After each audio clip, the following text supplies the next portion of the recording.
Hello, welcome one and all to the first inaugural episode of the TomCast. This is going to be a Tom the Chosen One supplemental podcast where I have me and a couple of my fellas on for the show that we talk about just a bunch of nonsense.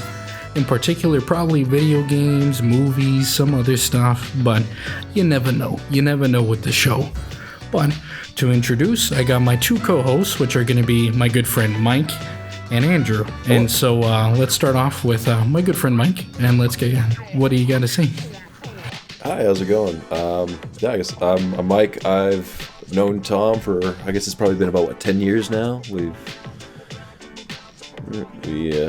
used to work together for the longest time. We've become good friends since then. We've worked together for random odd jobs here and there, honestly.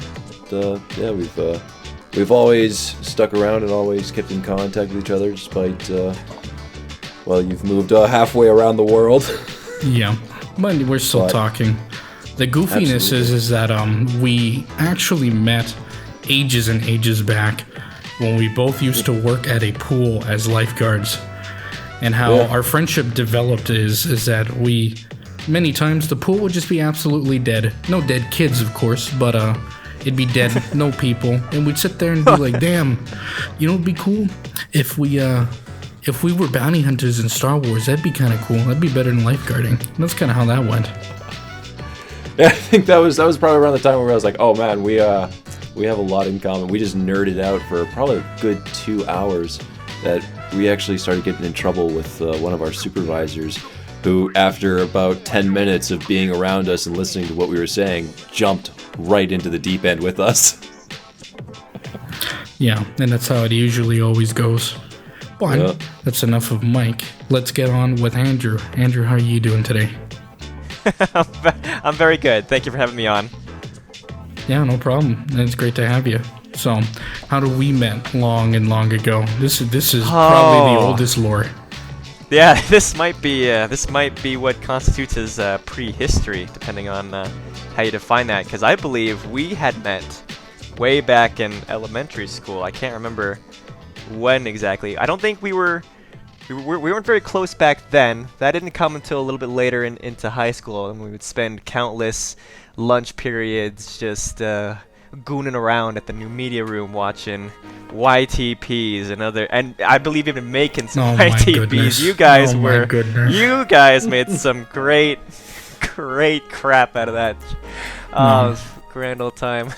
Ages and ages ago. This is going back to high school, but I can also corroborate that we probably met in elementary and just kind of not like on and off friends, but more.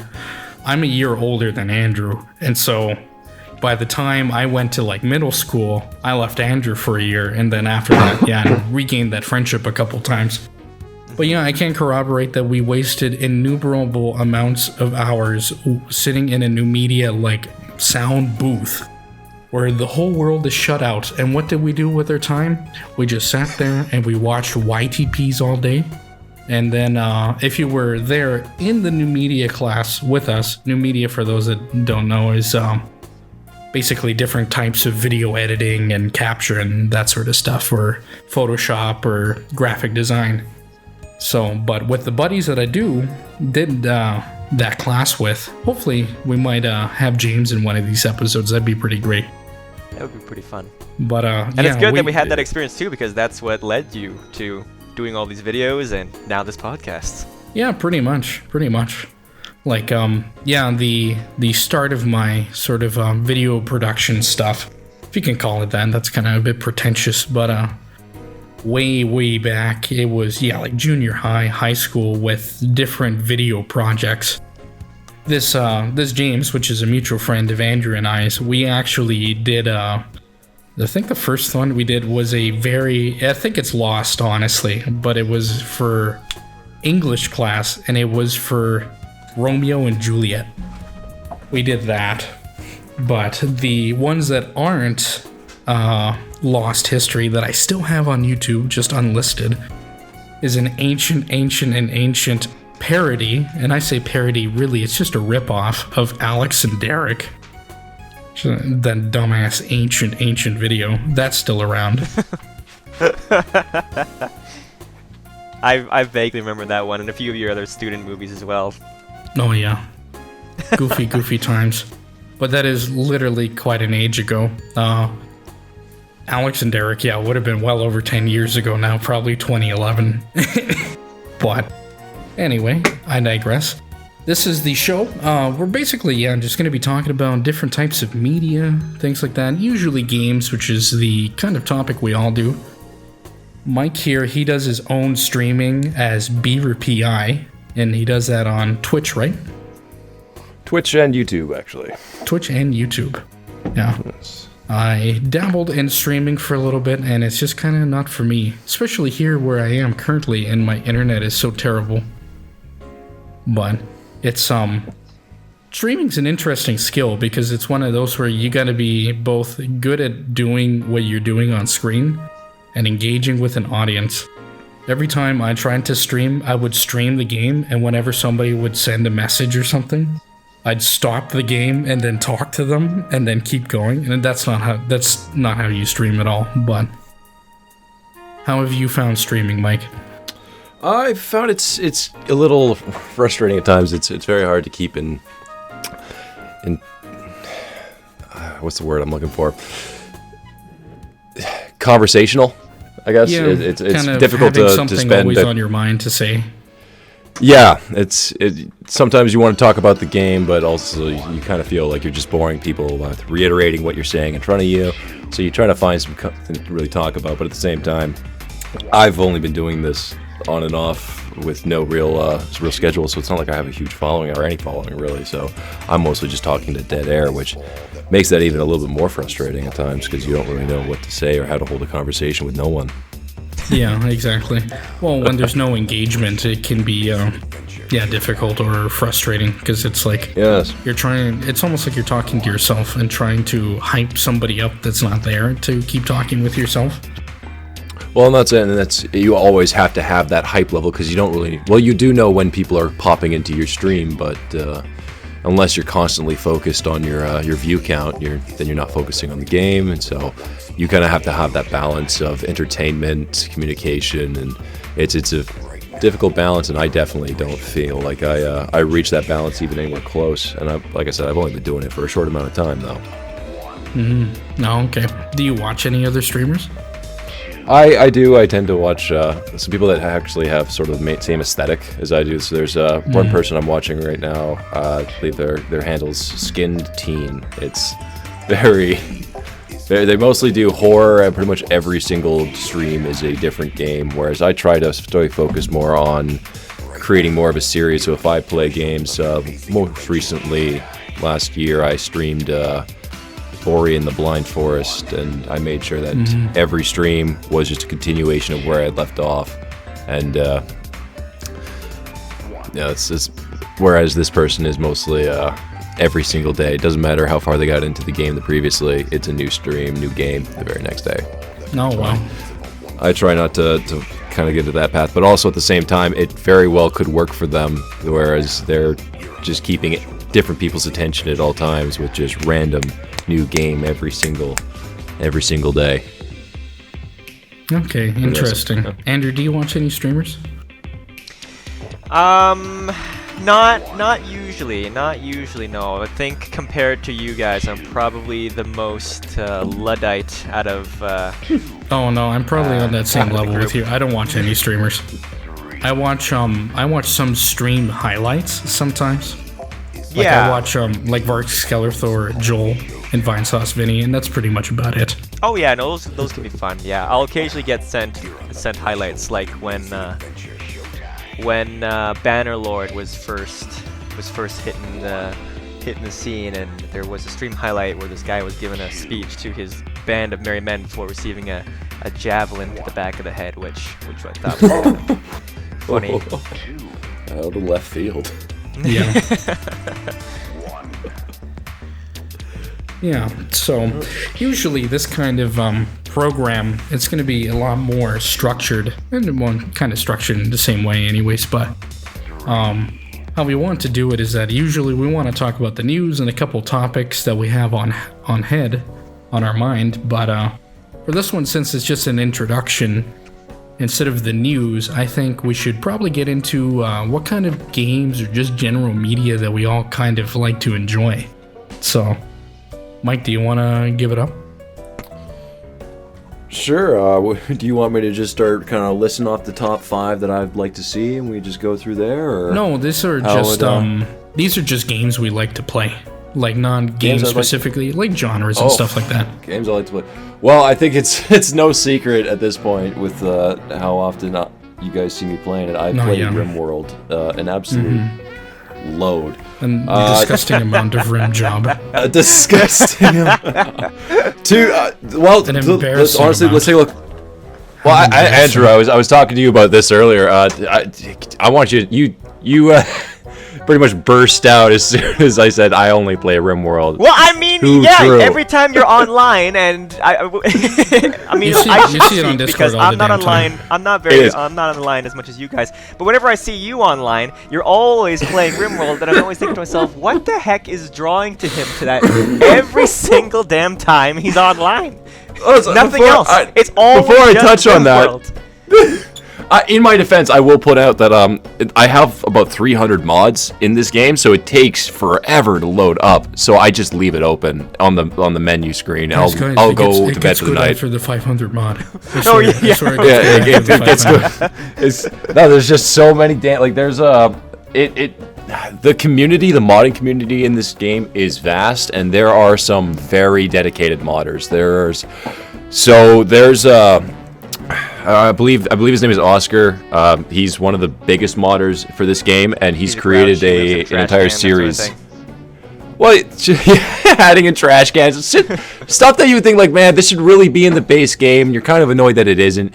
But so it's like Skyrim. You don't actually want to play the game. You want to play what other people make of it. Got it. Yeah.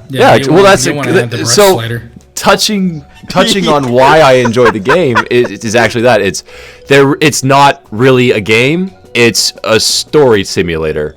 The game is just, hey, you've got whatever scenario you've created. It could be you are just a random person who was dropped onto this planet because you're a prisoner, or you did bad things, or someone stole your kidney and dropped you here. You got taken advantage of, and that pawn's survival is up to you. Like you set the parameters on what it lives in, what it can craft and create. It's in the realm of Dwarf Fortress, but I find it focuses more on crafting stories.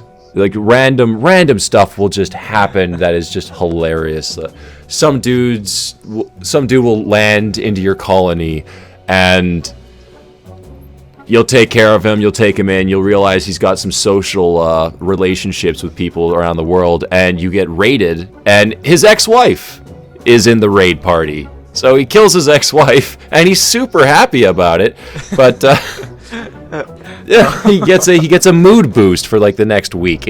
Now he can sell things super successfully. It's really weird. It's completely random. I really enjoy just nothing is ever the same in that game, and so it's the randomness that keeps drawing me back.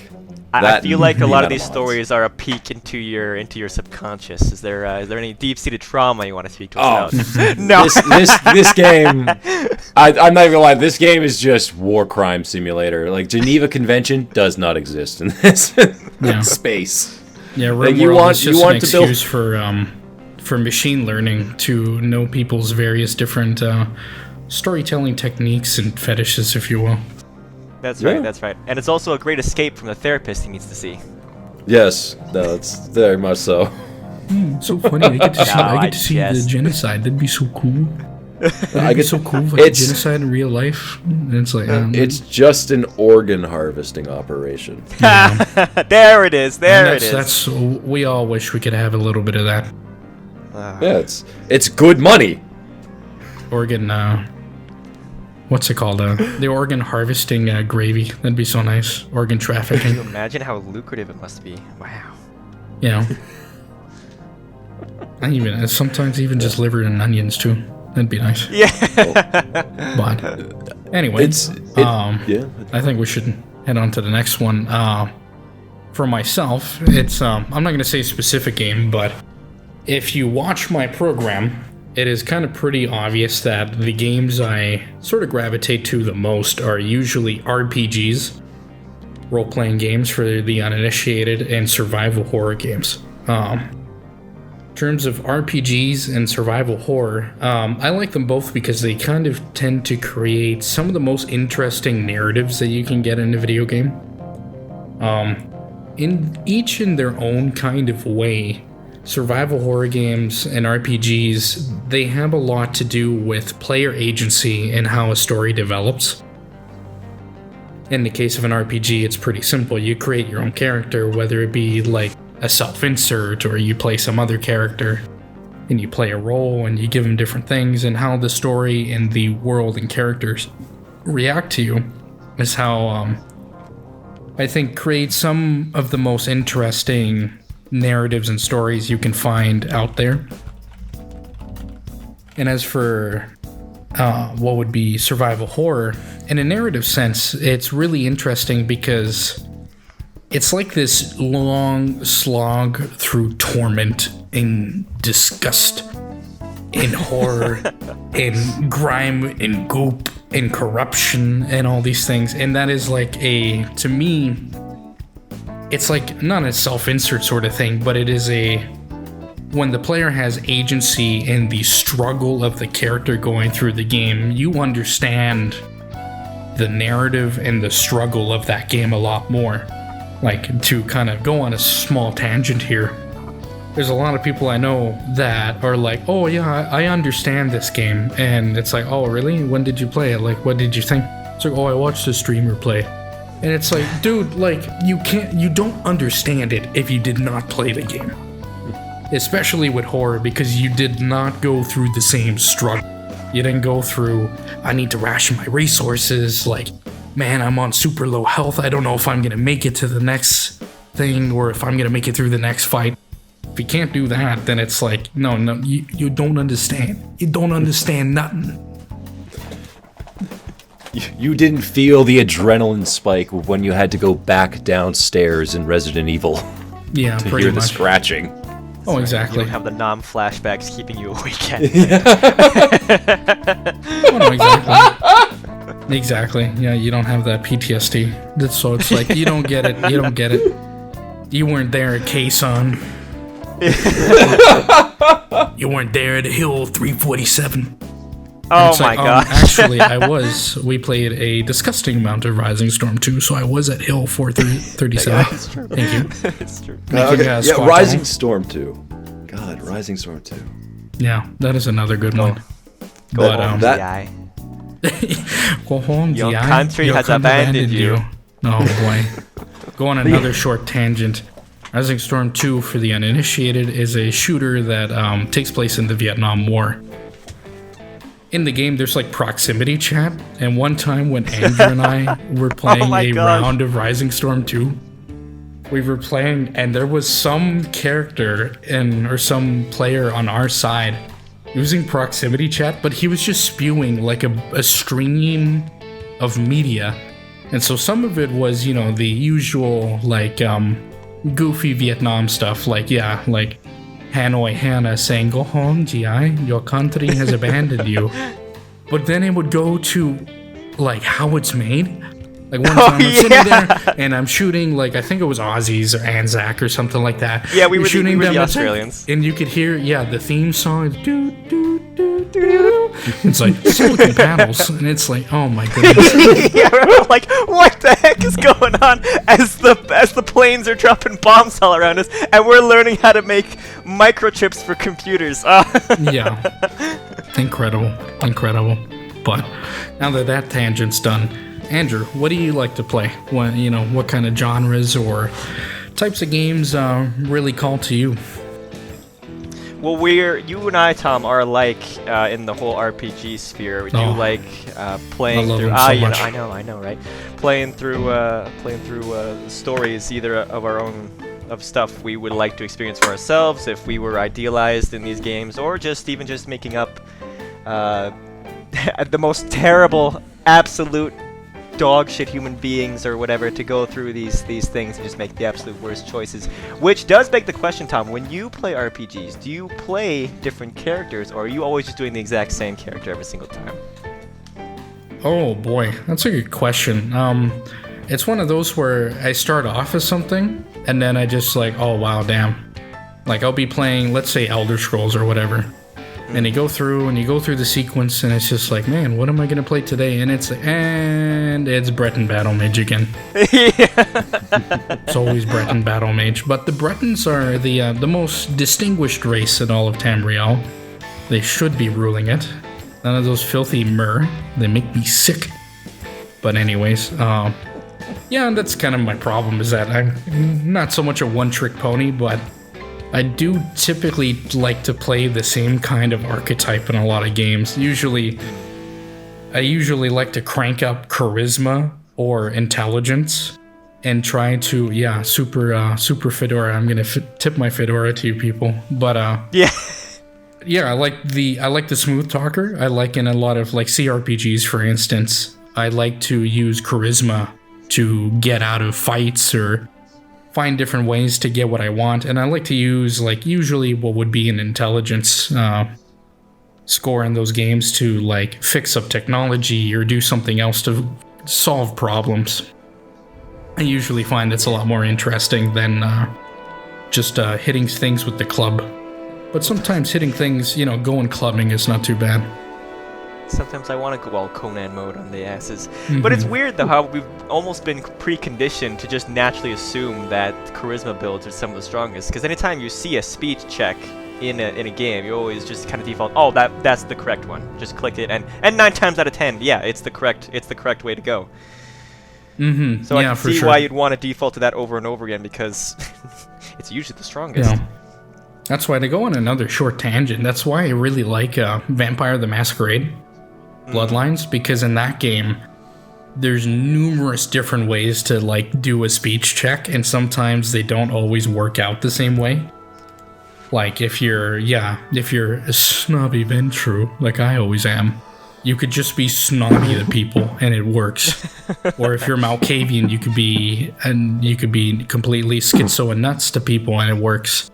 But there's usually a bunch of different types of speech checks that you can do that may or may not work on depending on the character you're talking to, which I think is really neat, and I wish a lot of other RPGs could do that, but sadly, not too many do that.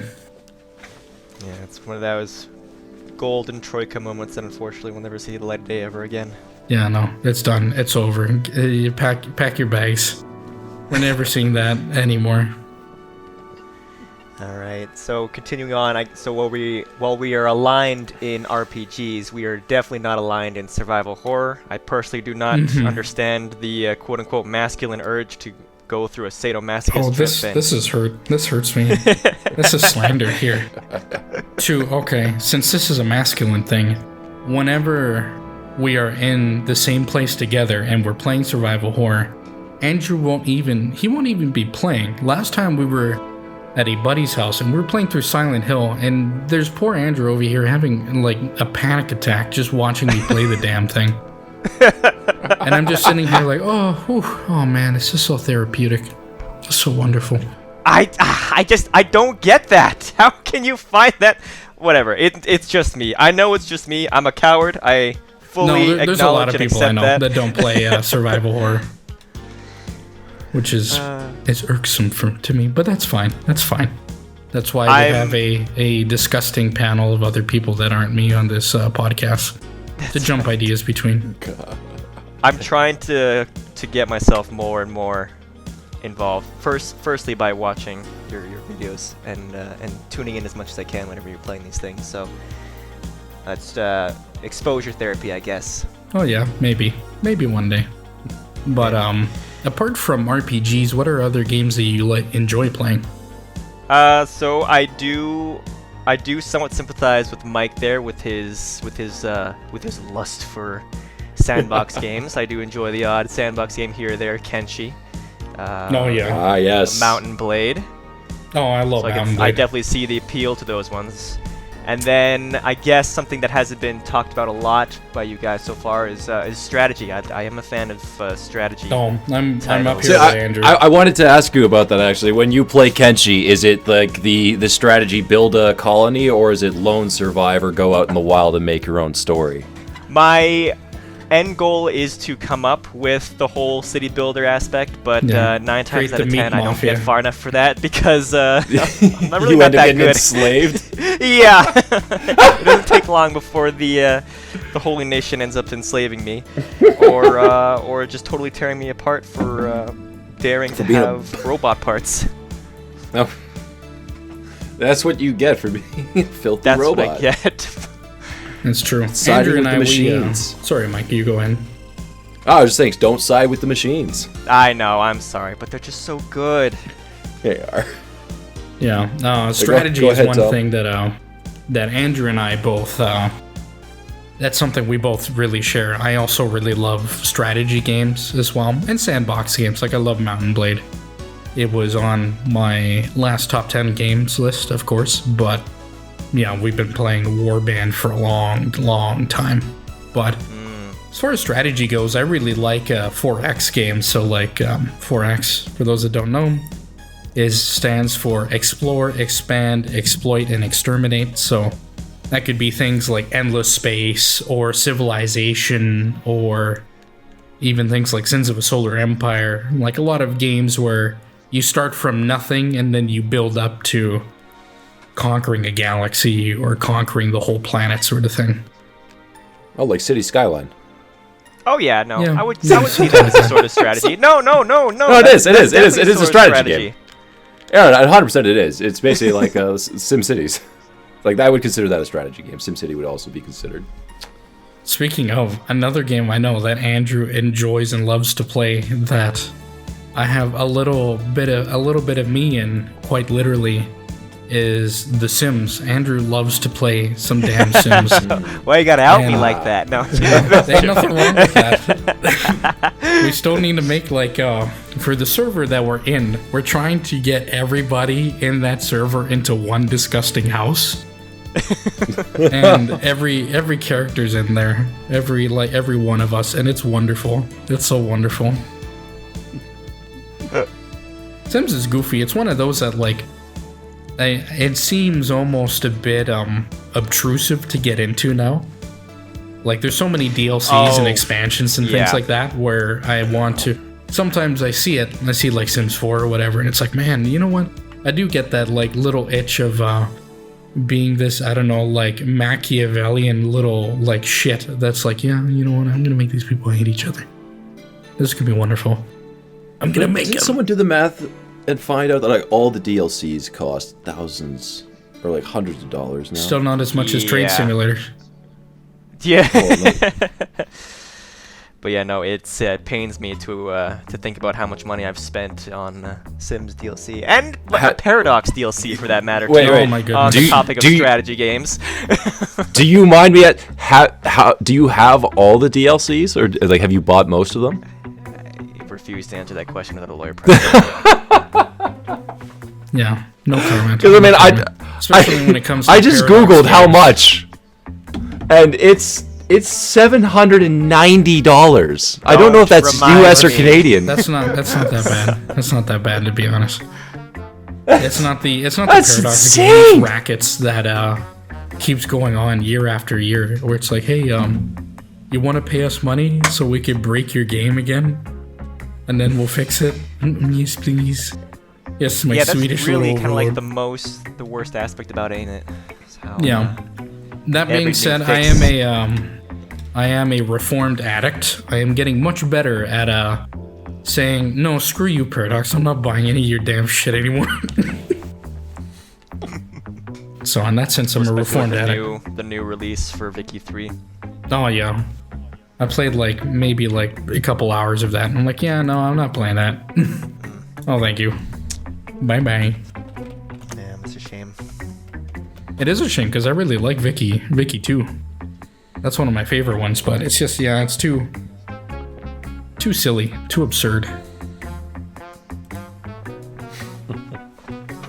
But anyway, I think this is a good time that we should go into our kind of one of our the first topic here that we're going to talk about, and this is our introductory topic, which is going to be a top 5 games that we're looking forward to. And these are games that might come out this year, that might come out in a year or two, but games that we're kind of looking forward to that for sure are announced and coming out eventually, I hope. But that's it. So, Mike, do you want to start with your number 5? My number 5 is I guess it's a game that's been released, but it's the Resident Evil 4 remake. Yeah. Honestly, I'm there with you. I'm very excited. I've loved what they've done so far with the original 1 and 2. Or did they only did 2 actually, didn't they? No, they did 2 and 3.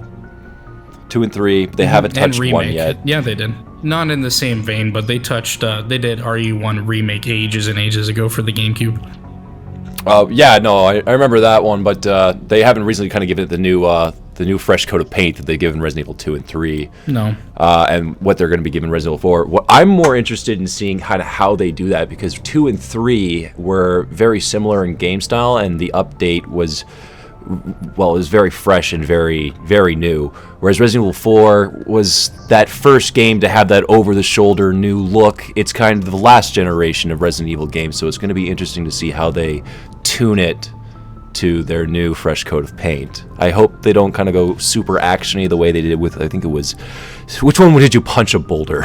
Oh, that was 6? 5. 5. Easy. Yeah, we're Chris Redfield's punching the boulder. Yeah. And it's like a 5 and 6 just kind of 5 and 6 just kind of felt like action movies with a bit of just John Wick level gunplay, and it was kind of crazy. It didn't have that horror aspect. It just felt like a bullet farming game. So it'll be very interesting. Of the cartoons. The movies that they brought out, or I mean, like, it kind of seems like they're almost kind of going for the whole movie vibe with just how cartoony it. They're a couple steps away from. It was around that time that they started releasing Well, it's around that time they started releasing those the Resident Evil movies, and I think the latest one they had where it was full John Wick, like Leon and Chris Redfield in a building just doing all of these gun fu moves, killing all these zombies. I think they brought in a motorcycle at one point into a hallway. Absolutely insane stuff, and it just felt like that brought right into the games. It got a little too crazy. It didn't have that grounded, horrific, this is a zombie apocalypse, I need to get the heck out of here sort of vibe. Yeah, and I generally agree with that. What I'm really interested to see is because Resident Evil 1, 2, and 3, when they released, were pretty, even though they're sci-fis, they're kind of not super outlandish, but they're grounded in a sort of way. Resident Evil 4, the OG one, even though I love Resident Evil 4 and I love its goofy moments, that really was kind of the beginning of the end when it came to just absolutely ridiculous shit that you would see in the rest of Resident Evil. And so I'm curious.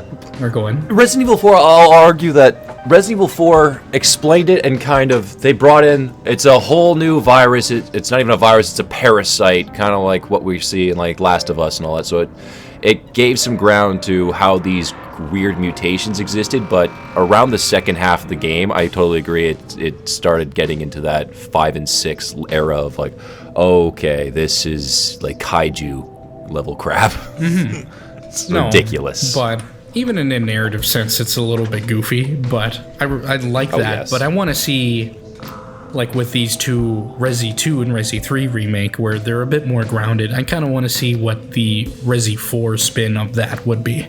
See, I'm okay with having some of it not grounded, just because, I don't know if you remember this character, Luis Serra. Do you remember Luis from Resident Evil 4? The man who quotes to beats him in the cabin and tells him that he sees that the president has equipped his daughter with ballistics. Yeah. Like, just an absolute Chad Latin womanizer. I want that man, as ridiculous as he is, in the original game, or more so. If they don't, I riot. Yeah. Luis was arguably my favorite character. he wasn't even necessary to the plot. I don't think he played any real role. He was just there, and it was perfect because of that. Alrighty. Well, let's get on to Andrew. What's your number 5? This doesn't have to be in a list, by the way. It doesn't have to be your most excited to least excited. It's just just 5 for reference. But we are going to say 5, 4, 3, 2, 1. But it doesn't necessarily have to be in the list. Yeah. This doesn't necessarily represent our actual feelings on that. So one of the things that I've been looking forward to in the coming future. This might come as a bit of a surprise to you guys, but I've been kind of watching the Digimon titles that have been releasing as of late. There's supposed to be a Digimon World title coming out in the near future that I'm kind of intrigued or interested in. You know, I haven't played any of the new Digimon games or things like that. Like the last one I played is probably that one like Smash Bros. Like. Oh my gosh, Rumble Arena is fantastic. That's like a $300 game now. I can believe it. And it's great. Like, I don't care what people say. That's a fantastic game. Exactly. It's a fantastic game, but the Digimon games, even though I haven't gotten like a full deep dive in looking into it, but it's one of those where I look at, like, for reference, I have some friends of mine that really still love Pokemon to this day. And every new Pokemon release, they're always, like, begging me to give it a try, give it a new, it's new, bro, it's refreshed, it's this, it's that. And I look at it, and it's just like, it's like, no, thank you. They're all the same. They are literally all the same. I don't care what people say. They make these minute changes here or there, but they're literally all the same. Whereas with Digimon, like, you had the Cyber Sleuth titles, which were essentially RPGs through and through, than the original World titles. They have like actual stories and narratives and things like that. And it's like, wow, this is kind of interesting. Titles, which are kind of like pet simulators. And then the new Survive, even though it's not really my thing, that was kind of like a visual novel with a bit of combat involved. And that's not really my style of game, but you can't deny that it's a complete switch in the formula compared to, say, Pokemon, which is absolutely. You played one, you played them all. And this might sound a little controversial to some of our fans out there, but the closest thing to Pokemon, and if you kind of think about it, it kind of is close, but it blows it out of the water in every single little way. I'm going to be straight up, is Persona. Oh, yeah. In the gameplay mechanics of how your monsters, your personas fight and things like that, they are kind of like Pokemon. They have different movesets, and they have different stats, and different, like, the Arcanas are basically like your ground type, your fire type. Your typing. Your bullshit type, whatever. And so, but it's like that, but it has an incredible narrative on top of that. It has incredible life simulation mechanics on top of that. It has incredible life simulation mechanics that work hand in hand with combat to make it even more interesting. And all that stuff. And then most of all, the one that Andrew and I we are synchronized as if we are both born from the same mother. The soundtracks. The soundtracks. The amount of times... You cannot mention any Persona game without discussing the soundtracks in detail. I played a little bit, maybe like 3 hours of that P3P port that released, and even though I have so many problems with it, and it's such a lazy, stereotypically lazy FATLUS port, but even then, just those 3 hours, it's like the song still stuck in my mind, just stuck in my mind. We are live. Yeah, how could it not be? Exactly.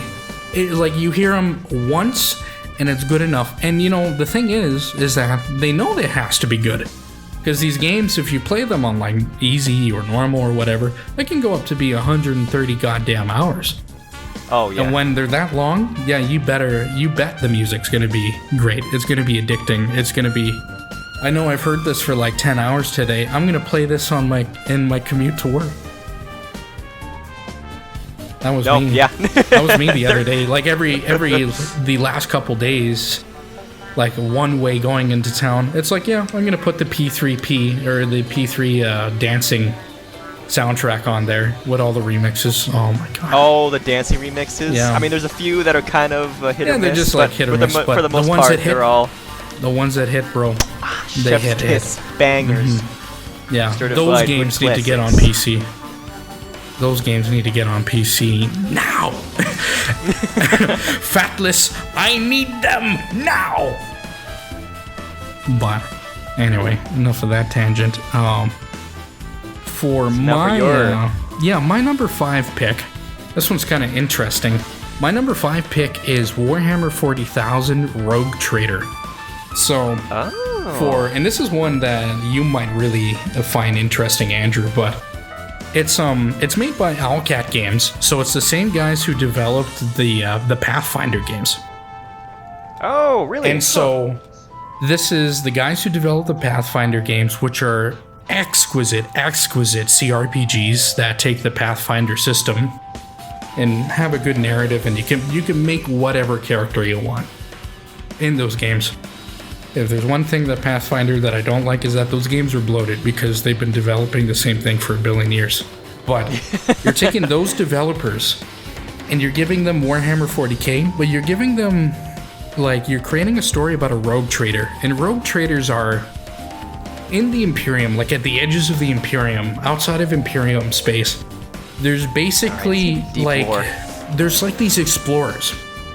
These explorers that are called rogue traders that can go outside of the purview of the Imperium, can actually talk with filthy Xenos races and like trade with them and try to find new technologies and things like that and try to do all these goofy things, mostly for the benefit of the Imperium on paper, because really it's like, how do I scam this alien race out of all their money? That's how almost every rogue trader story goes. And so it's that, and for a CRPG within 40k, this is kind of like the perfect way to do it, because you could have like an Eldar like companion character, you could have some other human character, you could have a Psyker character, you could have basically whatever Humans you and want. Eldar working together. For a rogue trader, it's not even that absurd. Or even within the Inquisition, it wouldn't be that absurd if you're like Ordo Xenos. But I digress. So someone just said, what if we created Starfleet Command in 40k? Maybe. I don't even know what that is. That's exactly what it sounds. Starfleet? Oh, Starfleet. No, it is not like Starfleet. It's the Warhammer version of Starfleet. Yeah. Go out into the unknown universe and find us other civilizations. Yeah, the Starfleet but rob them of all their scam an entire resources. Planet out of their money, and they were like, "Oh, damn! They might tell somebody, let's destroy the planet, so they don't say anything." Would Starfleet do that? If they did, I'd probably watch Star Trek again. I'm not saying they're the good benevolent. I'm just saying their goals are to explore unknown vast amounts of space with small teams to make contact with Explore. creatures That's a that they weird don't way know of about. saying exploit. Yeah. Explore, expand, Yeah, exploit. and exterminate. Yeah, it's all the exact same. Exterminatus, That's the if you will. 4X. Yeah, but that's what it is. And so, like, the games they've made have always been of really good quality. The releases are usually a little bit buggy, but in this frickin' age, what game isn't, to be honest? But Yeah, that's fair. But their games are usually a pretty good quality, so I'm looking forward to this one, because it's been we've been getting a nice stream of 40k games that aren't terrible, and so to see another one that could actually be really good, I'm really excited for. So, all right, Mike, you want to go on to your number 4? Yeah, I'd say Suicide Squad kills the Justice League. Is something I've been very excited to see come out. I've tried to stay away from it. Window. This is stink. This is a hot, stinky take for you. I've been following the game not that well. I know a bit of. I've seen a bit of the gameplay. I've seen a bit of the story. I've tried to keep myself in the dark as much about it as possible, just because I really do enjoy Justice League and games. Or I just enjoy the Justice League in general, DC universe.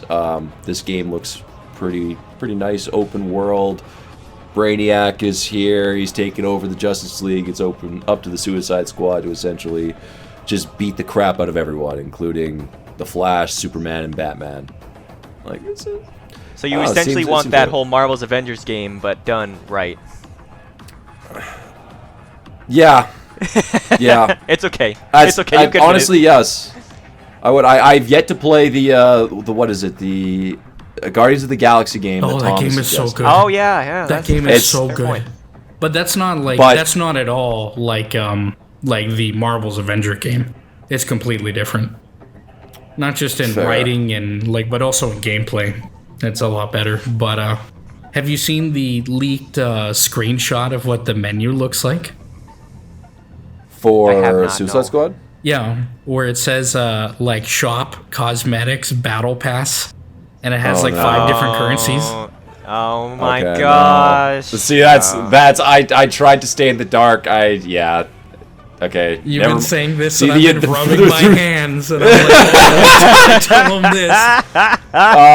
No, I have not. I have not seen that. I've been I saw that game release.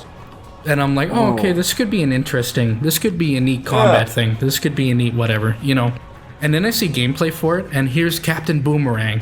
Super cool Aussie guy with a boomerang going around, gonna fight Brainiac goons and that. And what's he holding? Oh, he's holding a gun. And then, oh my god, there's Nanawe. Look at him go. Big fat king shark guy. Exquisite. What does he have? Oh, he has a big giant machine gun. So you understand, there's going to be melee combat as well, but I don't think they wanted to limit any character to just melee. So I think they had to give every character a freaking gun. But that's almost like the problem because it's boring. No one wants to take the risk. Their whole shtick, right? Because Nanawe is the big tough guy who tears people apart and eats them. We all saw that new Suicide Squad exactly film, that. Right? Yeah. So to give him a machine gun kind of defeats his whole shtick. But I don't know. Maybe that's just my take on it. Well, I have no idea how. So it looks like it's more traversal is going to be kind of was it Deathstroke? Not Deathstroke. Deadshot has a jetpack, and in all way it can just jump and lumber around kind of like the Hulk. Harley swings around like Spider-Man, and the Captain Boomerang for some reason has super speed. He can almost like Barry Allen's powers. He can teleport and has super speed somehow. Run up buildings. I don't know. Like I said, I've tried to stay a little bit away from it, but man, when you guys are giving me cause to rethink. I'm sorry to ruin your thing. I say it with no smile and no relishing of your experience at all. That I ruined your thing. I saw that. I'm like, man, nah. But yeah, I won't have much. If there's going to be a bunch of cosmetics, I'm not going to hold out a lot of hope for it. As soon as the cosmetics get involved, then it just becomes a money pit, and making money off stuff like that becomes the main issue. Yeah, that game's a service sort of thing. If it's any consolation, I pre-ordered Anthem back when that was a thing. So that makes me feel a little bit better. I was excited for Anthem 2, though. To be fair, I was expecting my Iron Man fantasies to all come true, and unfortunately, no. Oh well. All right, microtransactions strike again. Anyway, Andrew, what is your number 4? So moving on to number 4, you guys are already aware of this, but I'm gonna put Exoprimal out on the spot. Just EDF meets Dino Crisis. How can you get any more goofy than that, really? That is EDF was one of the things that kind of helped get through the whole lockdown and playing that with a few coworkers back when I worked at retail. Oh, so really? That was just, yeah. Sorry, I should have mentioned. Oh, that's fine. No, I don't have any of the EDF games on Steam, but I've played them. I played them on Xbox ages and ages ago, and they're so much fun. They're so much fun. There's a part of me that's like, man, I'd love to see like a Mobile Suit Gundam one of these, where you're just fighting like endless and endless and endless goons of either Xeon or Federation. But yeah, taking that and making it dinosaurs, that could be interesting. Mm-hmm. So yeah, no, it's literally just, it is what it is. It is just a goofy game of you killing endless hordes of dinosaurs, at least from what we've seen from promotional material. I don't expect it'll be a huge, groundbreaking experience, just a I'll rip snorting good time with goons. Sometimes that's all you really need, to be honest. All right, if we want to continue on to my number 4. My number 4 is Stalker 2: Heart of Chernobyl, which is one of those games that it's like, it might not even come out this year, it might not come out the next because of the the situation going on with the war happening in Ukraine. But to pull away from that, Stalker has been a game that I've been playing on and off for ages. Like, if RimWorld is like Mike's go-to game all the time, I have like this trifecta of games, and it's usually Stalker, Mountain Blade, or usually just some other shooter or something like that. But like, I would say Fallout. For me? To a degree. Fallout. Like Maybe. the classic ones, maybe. Maybe, yeah. Or like, yeah, or just old RPGs. No, the sorry, OG, I know the exactly. OG Fallouts. No, it's of course, it's gonna be Stalker, Mountain Blade, and Mass Effect. Mass Effect's one of those games that, like, I do a run through of the trilogy almost every year. But, Gotta pay homage to your Korean girlfriend. yeah, and I love her so much. She might make, if we ever do live with camera, she might make an appearance. Yeah. She might make an appearance. But, no, Stalker is just, it is such a fascinating concept in an open world sort of sense. Like, most sandbox games I really don't care for, but the feeling, the aesthetic, most sandbox games, they have like the sense of wonder, but it's like a positive kind of wonder. It's not, Stalker's one of those games where the wonder it gives you is the sort of like, what the hell happened here sort of wonder. Like, what transpired to make this place as awful as it is? And the answer is the Soviet Union. But when is it not? Yeah, exactly. When is it not? But it's just so fascinating, and it takes an interesting locale and setting that is really unlike anything else, and they do a very faithful recreation of it. And I can attest for that because for the audience out there that doesn't know me too well, I've actually been to the Chernobyl exclusion zone in Ukraine, and it was one of those bucket list items that I needed to do before too long, because I thought to myself, and it's like, well, it's like, things are kind of getting tense around the world. Maybe I should go to one of these places before anything kicks off. And, well, it did, sadly. Yeah. So I'm glad that I had the opportunity to go to Ukraine and take a look and meet some new friends there, and go to the Chernobyl exclusion zone, because it is, if this stuff blows over, which it eventually will, and if they ever reopen the exclusion zone, I would recommend everybody to go there, because it is a incredible experience. And just taking a look at somewhere, like a picture, taking a snapshot in time and just experiencing how it is. And if you play Stalker, it's just heightened up to 11, because it's like, oh my god, there's this place, there's that place, oh, the Jupiter plant, yeah, I've been to the Jupiter plant. And it's like, oh, the Pripyat Cafe, yeah, I've been there. Like, it's like having an out of body experience. It's like, it's just incredible.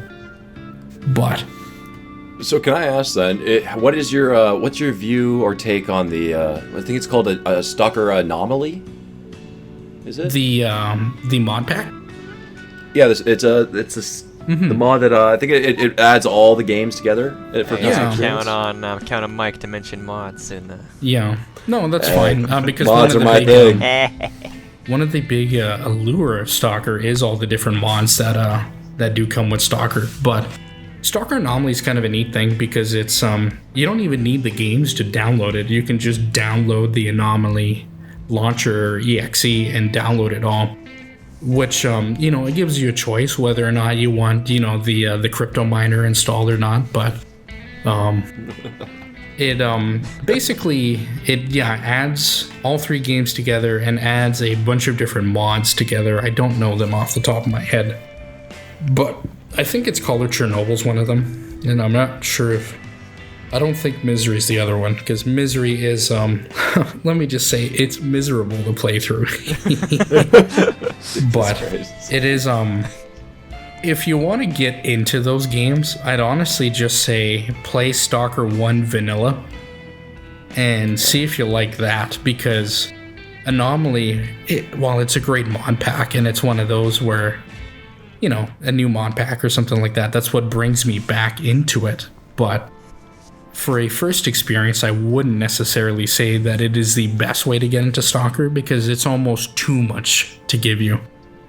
Too many territories, what kind of factions you pick, things like that. It's like, no, just play the first game, going through it's not streamlined, but a more kind of concisely paced experience. And then if you really like that, then play the expansions, which are Clear Sky and Call It Pripyat.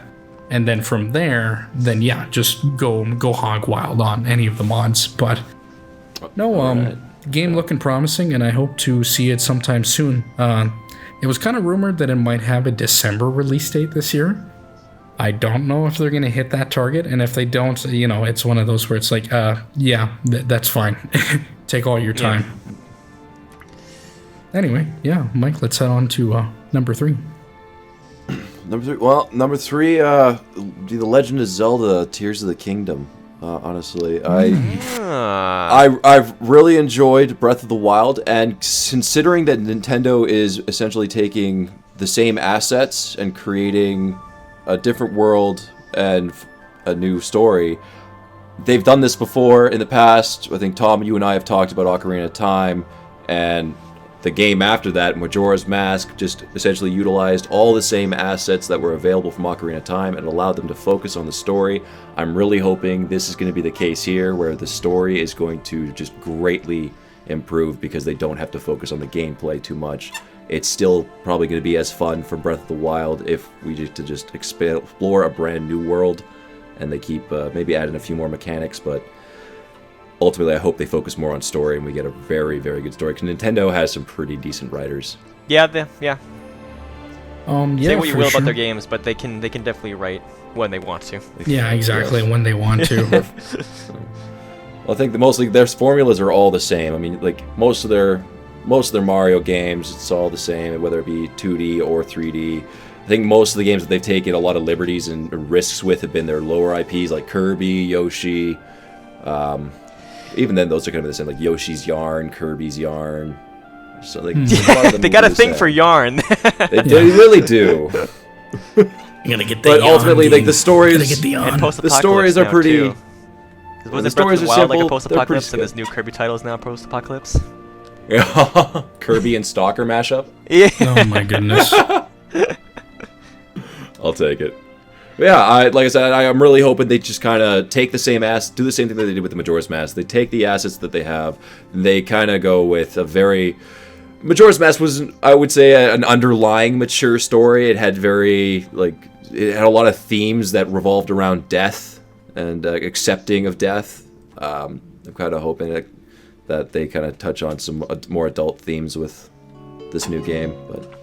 We'll see. I'm very hopeful. I've very much enjoyed Breath of the Wild's new take on open world and exploration. Interesting. But it felt very much like there could be a lot more to the game, and I'm really hoping that this sequel to it kind of brings what it feels. I don't know really what it feels was missing, but it felt open but empty. Admit it, Mike. You just have a thing for the fish lady. That wasn't a lady. That was a man. He was a prince. My point still stands. Yeah, I was gonna say, it's like, yeah, you have a thing for No. I'm not gonna say too much about that game, because I didn't really like the last Zelda. I think it took one of the worst approaches you can have in games, which is having a very, to me anyways, very Ubisoft sort of... It's like, here's the world, go and do this, doing that. Here's a million little check marks on your thing. Oh yeah. To do Saturate that map all the way to hell. here's a million saplings for you to collect, and it's like, yeah, no, thank you. Well, it's really, you had to find them. It never really was like, here's where they all are. Like, you go to climb to the top of a tower on Ubisoft, press sync, and it shows you where all the little collectibles are. You had to go find, like, you'll see, oh hey, there's a little, like, what do you call it, a fairy circle, whatever, like a circle of flowers. It's like, that's not natural. What happened? Oh, there's a bunch of rocks. What if I throw this rock or roll this boulder into that hole? That looks like I could do that. The mechanics and then you get problem. rewarded for it. Yeah, the mechanics aren't the problem. It's the amount of them that's the problem. Oh, yeah, no, it's heavily laced, and that's what I mean. It felt empty in the sense of, like, cut and paste very much. Like, what were they called? The shrines. A lot of the shrines were just, oh, here's the same enemy but at a higher difficulty Exactly. level. And we've mentioned some it of them before. were also interesting. We mentioned it before, but one of the things I really liked about Zelda is that they have very incredibly well-paced experiences where, like, even though Ocarina of Time is not my favorite of the Zelda games, I think it's honestly one of the most well-paced games in history. It is just, like, from beginning to end, like, rising action, falling action, rising action again, incredibly well-paced, where, like, it is, it's hard to almost describe, but it's just, like, you play it, and it has these natural areas where it's like, okay, I want to stop for a little bit, and then I'll pick it up from here. And it does just such a great way from story beat to story beat, action to action, like, incredible. But, yeah, and to me, Breath of the Wild kind of took a lot of that out. And so while I did really enjoy, I'm not sure what people thought about it, but I really did enjoy a more hands-on narrative. I thought that was more interesting, because I do like, I do really like seeing these people and these characters interact with each other a lot more, but it's one of those where I'll be first to admit that I didn't finish Breath of the Wild, because I got kind of bored with it. I don't know, Andrew, did you ever play Breath of the Wild? Not Breath of the Wild, no. The last Zelda game that I played was Twilight Princess, and this was the GameCube version, not the Wii version, because it's the same thing, just mirrored. Yeah, that's right. Yep. Twilight Princess for me was, it falls into what Tom was talking about, where it has a very good story, it's very well paced, and it just gradually increases the stakes as time goes on, and it feels like an actual adventure, a grandiose tale. Whereas Breath of the Wild, I will agree with, the story is in the background, it kind of takes a back seat to the world, and the world feels a little empty, because it's an apocalypse. Everyone's pretty much dead. There's only pockets of people around, whereas Twilight Princess, you had an entire city in Hyrule Castle to go through. You had an entire alternate dimension filled with people, like an entire society of people. It felt lived in. It felt like an actual world. Mm-hmm. Interesting. So that's my little tangent on why Twilight Princess is an amazing game. It is. One thing, small little tangent as well for Twilight Princess on my end. It's got a lot more spooky elements to it than initially to assume. It's kind of like Majora's Mask. I don't think it gets as spooky as Majora's Mask. But and Twilight Princess treats death normally, like it just casually, not like casually, but you have a character that shows up and powerfully destroys creatures or considered like deities in this world, and it treats their death as something powerful. It's not something to just be kind of like casually thrown around, which I really like. Twilight Princess did a really good job there with its mature themes. Anyway, to move on, Andrew, what's your number 3?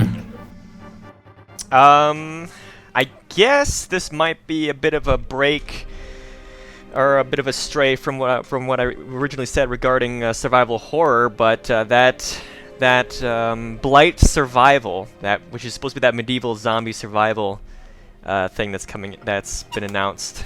That looks pretty intriguing. I don't know what this is. This is new to No, me. you've not Blight heard survival. this? Blight No. survival. It's just literally take knights, take European knights, and throw in the Black Death, but the Black Death turns them into zombies, I guess. At least that's from what I can gather from what little promotional material we've seen so far. But it's got that gritty, realistic, and grimy European countryside setting, which I know kind of contradicts a lot of the outside my accounts, house. but yeah. But there's just something really enticing about a zombie apocalypse in a medieval setting. And I know it's already been done before, but with the new technology, it looks like it might be. Oh, okay. I'm looking Might at be it pretty now. fun. This seems kind of neat, actually. Yeah. Yeah. Like, 4-player cooperative action horror set in an alternate 14th century. Mamma mia. This could be great. Yeah, this is interesting. Almost like a Now, of course- way more grounded sort of Vermintide. Yeah, That's maybe grounded not so Vermintide. goofy. Now, of course, we've only got a few of those trailers out, and we all know that people can pretty much just doctor and fake the shit out of those trailers. But if it's even like, I don't know, 75% of what's shown in those trailers it translates to the game, then I think I'd be quite happy with that. Okay, interesting. That's one I'll have to take a look at, and I'll have to keep on my watch list. Might be a way for me to inoculate myself in Maybe. the genre of Did you ever survival play? horror. Did you ever play Left 4 Dead? Oh yeah. Yeah. Okay. Because I wouldn't say it's super spooky, but it can be spooky It can get if you turn spooky at around times. and it's. Dang. And it's I'm like, what? watching some of the gameplay for this game. It's got a lot of cool stealth to it too. What the heck? What the heck? I'm not gonna lie, this game looks amazing. How have I not heard of this? Yeah, that's the same okay. me. It's like, wow, this looks kind of cool. It's like, damn, I never heard of this. Interesting. Literally got a guy. He's just commando crawling through the mud in full plate armor. Yeah. What? Oh, this is so cool. What the heck, man? All right, you've given me something to look forward to. There you go. You might have lost one, but you've gained another. I have, man. Oh, this looks glorious. Damn. Alrighty, well, if we're ready to move on, my number 3 is going to be coming out in March, just like a couple of weeks away. Or, well, more than a couple of weeks away, to be honest, but is Star Wars Jedi Survivor, which is the sequel to Fallen Order that came out in 2019, I want to say. Then, continues the story of beautiful Irishman. It's something, Eddie Monaghan is something like that. I don't know how those Celts talk. I'm too Roman for that. But no, it's the first game in that series, Jedi Fallen Order, was as the great chef Gordon Ramsay would say it, in terms of Star Wars games, finally some good fucking food. Finally a good Star Wars game that is a single player action RPG that I've been waiting for so long. And turns out it was also a bit of a Souls-like as well, in the way how the world was structured, and how, you went to the shrine and you go to meditate and all the enemies respawn, as if you went to a bonfire and enemies respawn in Dark Souls. But, no, it just, I don't really know a whole lot about it. I don't know much about the narrative or where it's going, but if it just takes the same characters and puts them into new adventures and that are bigger and better, then I'm looking forward to it.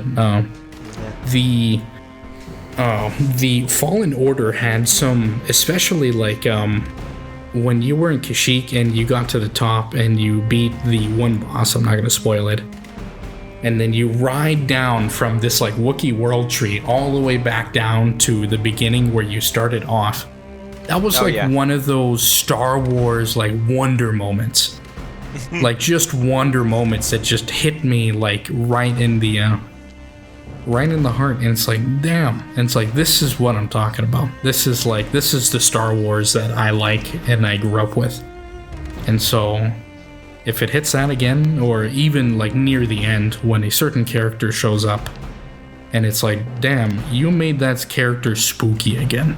You actually gave him some spook, like, well done. So yeah, no, really enjoyed the gameplay, really enjoyed the how it functions, and I'm looking forward to see more of it. And the fact that it's only coming out in just a little over a month, I think is going to be a nice treat, especially early on in the year. Not a lot of like big games tend to release in the early months, but I think that's starting to change. I think the company's starting to realize that the Christmas releases maybe not as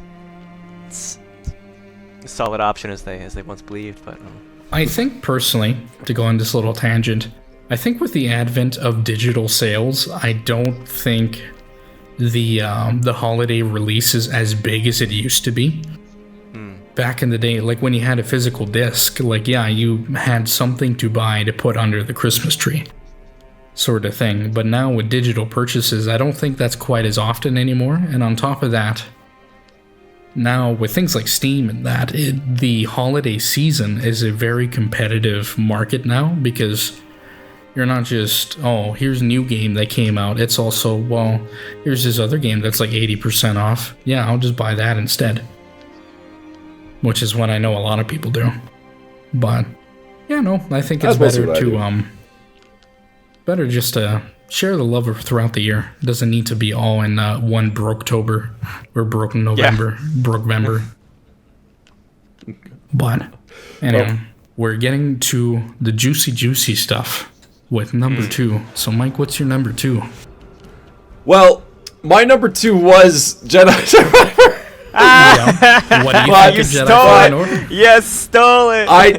I really enjoyed Jedi Fallen Order. I honestly thought it was probably one of the better Star Wars games put together. I really wanted to like Squadrons. It kind of fell short for me.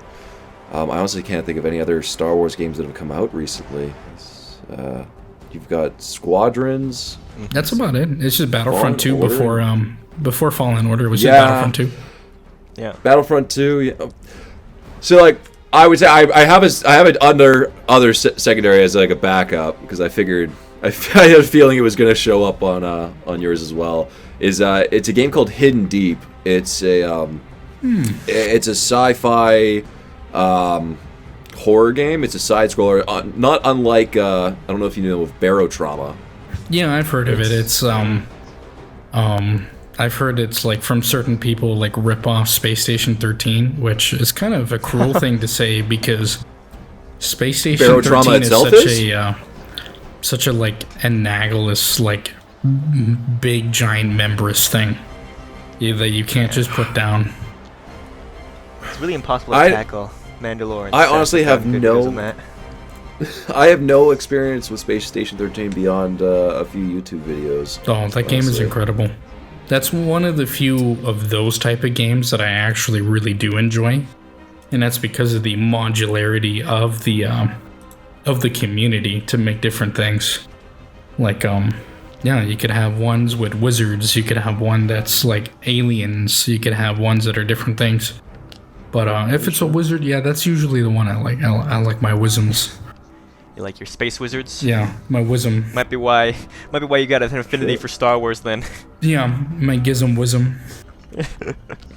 Oh shit.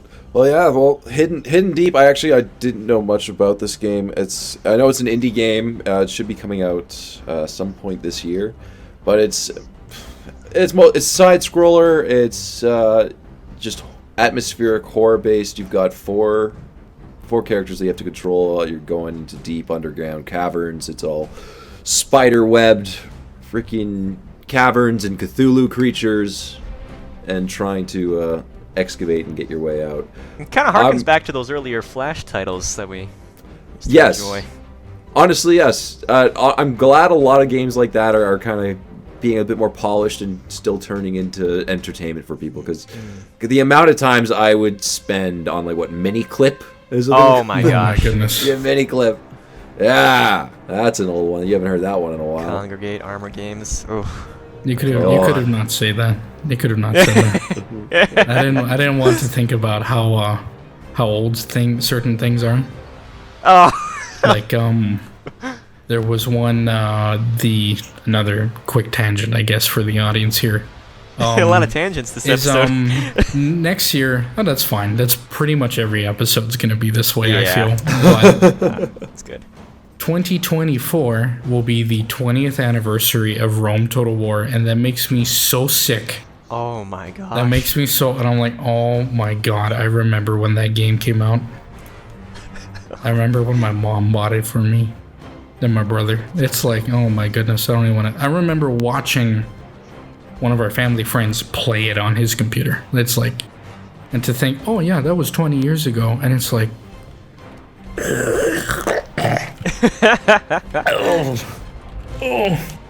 it's only gonna get worse from there. It's like other friends in the server that we're in. There's one friend of ours that's from Estonia, and when you do those like goofy little, it's like, what was the like one of the most popular movies when you were born, sort of thing. And when a youngin tells you that, like, oh yeah, the big popular movie when I was born is Shrek 2, it's like, oh my god. Oh, it hurts. Oh my god. It hurts so much. Oh my god. And it's like, I remember that. I remember that like yesterday. It's that meme of Matt Damon just aging in moments. Exactly. Come on. Yeah. So, anyway, Andrew, what is your number 2? Number 2 for me would probably have to be Dragon's Dogma 2. Oh, ooh, they really, I didn't know they were releasing a second one. Yes. That's a good Everyone pick. did. I never did. I pick. never forgot. Yeah. God, I remember when, because that came out either around the same time or just shortly after Skyrim, and when everyone was tooting Skyrim's horn, I was there playing Dragon's Dogma 2 or Dragon's Dogma 1, and that was my RPG for kind of that era. I spent countless hours on Dragon's Dogma 1, several different playthroughs. I love the shit out of that game. I remember picking up Dragon's Dogma Dark Arisen for, I think it was like $12 at GameStop. And oh my god, I remember being blown away by that game. Never heard of it, and it was way better than anything I was playing at the time. Yeah, no, that game is pretty tight. It's got a few flaws, but like the boss battles, it just beat it. It just beats it all. Oh my god. Like being able to climb up a troll's back and like stabbing it in the freaking, oh man. Oh, it's so good. Yeah. And it's funny because like I hate like Monster Hunter. Like that game is not at all for me, but Dragon's Dogma to me has more DNA that looks like Shadow of the Colossus than it does Monster Hunter. And that to me is like, gimme.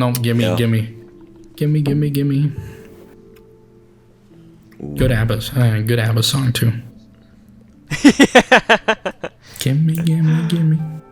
But yeah, and I think with a lot of their experiences from Monster Hunter and coming off of DMC and stuff, that this and what they've learned from the previous title, of course, that this one is we're gonna be in for a treat with this one. I do genuinely believe that. No, for sure.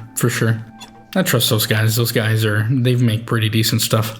That's it for Monster Hunter. That stuff is trash. Yeah. It's doo-doo, but yeah, that's that small company. What do they call it? Capcom? Yeah, they're gonna be big. They're gonna be big. Exactly. Oh man. Oh. Or go ahead. Capcom. God, whatever. Well, Capcom had this amazing Mega Man series back when I was younger. What was it? You mean the original? No. Well, no. It was the 3D Mega Man. I think it was called Legends. Oh, Mega Man Legends. Oh, yes. Yeah. They really got mad. Yeah. Well, that was because it was supposed to be the third game in the final trilogy. It was the final game, and they just said we have it made, kind of, and we're just gonna scrap it. Of course, I was pissed. Yeah. I never really played those games, but I really like the art style from them. Some of the music in that, like, you enjoy music in video games, I wholeheartedly suggest playing it just for the soundtrack alone. It is brilliant. Mega Man games have baller soundtracks. They do, and this one is it sets the bar for some of the best battle music I've heard. God, you know what?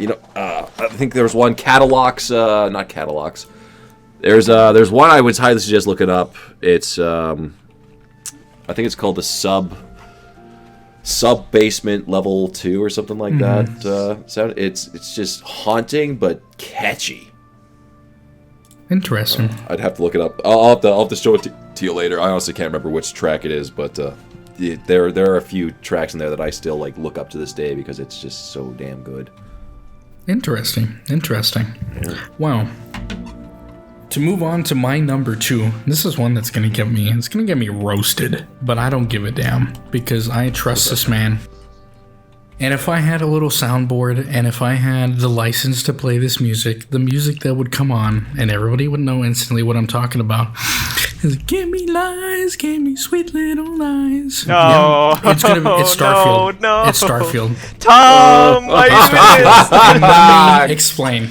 Let me explain. One, I'm a Todd defender. I'm a Todd defender. He's a Todd apologist, ladies and gentlemen. You've heard it first. He is a Todd apologist. I am not an apologist. No. What I feel with Todd Howard and Bethesda Game Studios in general is that they are genuinely a massively talented studio. There really is no other RPGs like them that mix their open world and their kind of like, not life simulation, but NPC life simulation thing. There is no other game like it. There just straight up isn't.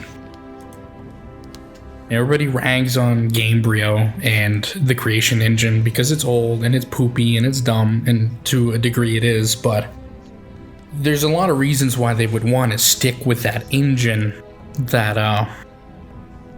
why they'd want to stick with it and just kind of continually upgrade that from year release to release to release. But to go to Starfield, what makes me so interested with Starfield is that unlike a new Elder Scrolls, unlike a new Fallout, it's its own new thing. It is not a new game that I go into the game immediately and I'm like, okay, let's see how they screw this up this time. Let's see what they're gonna take out for the next game, sort of thing.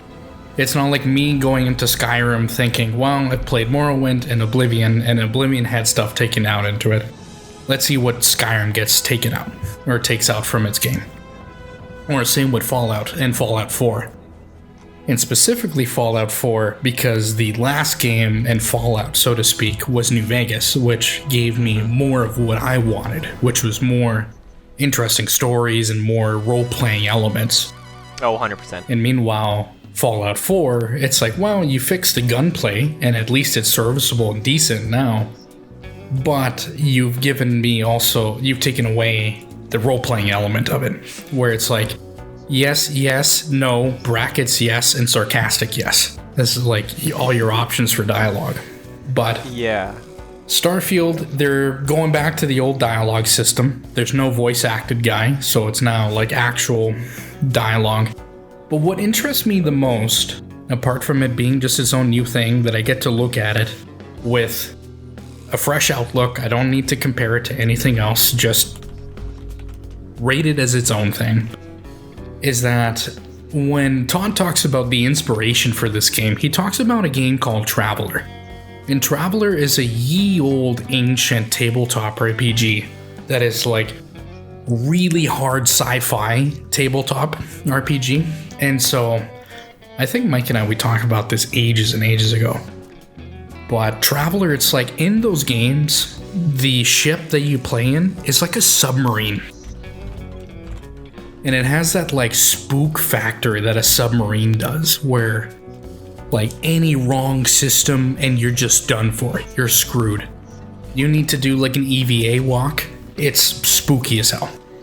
But like even so, like I remember playing this one time with a buddy of mine ages and ages back. But when we played it and we had to like, it was like Hunt for Red October type stuff when another ship came into the sector of space that we were in. And we had to like evade it. And it was, like Hunt for Red October. We had to turn off all the systems and we had to gauge how much oxygen we had. and it's getting there, and the tension rises up, and it's like, wow, we're getting to the point where it's like, if we don't leave and turn on the engine, we don't know if he's still around, we don't know if he's gone, but if we don't turn on the engine, we're gonna suffocate to death.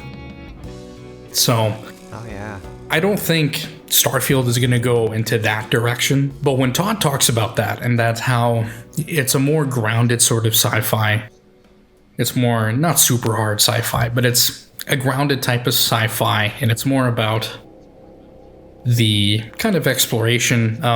I've seen some of the gameplay where they show off the skills in tons and tons and tons and tons of skills, and they have like their traits or whatever, and they're talking about how, like, if you pick a trait, it gives you a positive thing and it gives you a negative thing, and it's like, ooh, that's what I like. Nice. I like that in RPGs. Yeah. And then they said it's like, and if you want to remove that negative trait, there's like quests in the game to remove it. And so I'm just very curious to see a Fallout game, or not a Fallout, a brand new Bethesda game.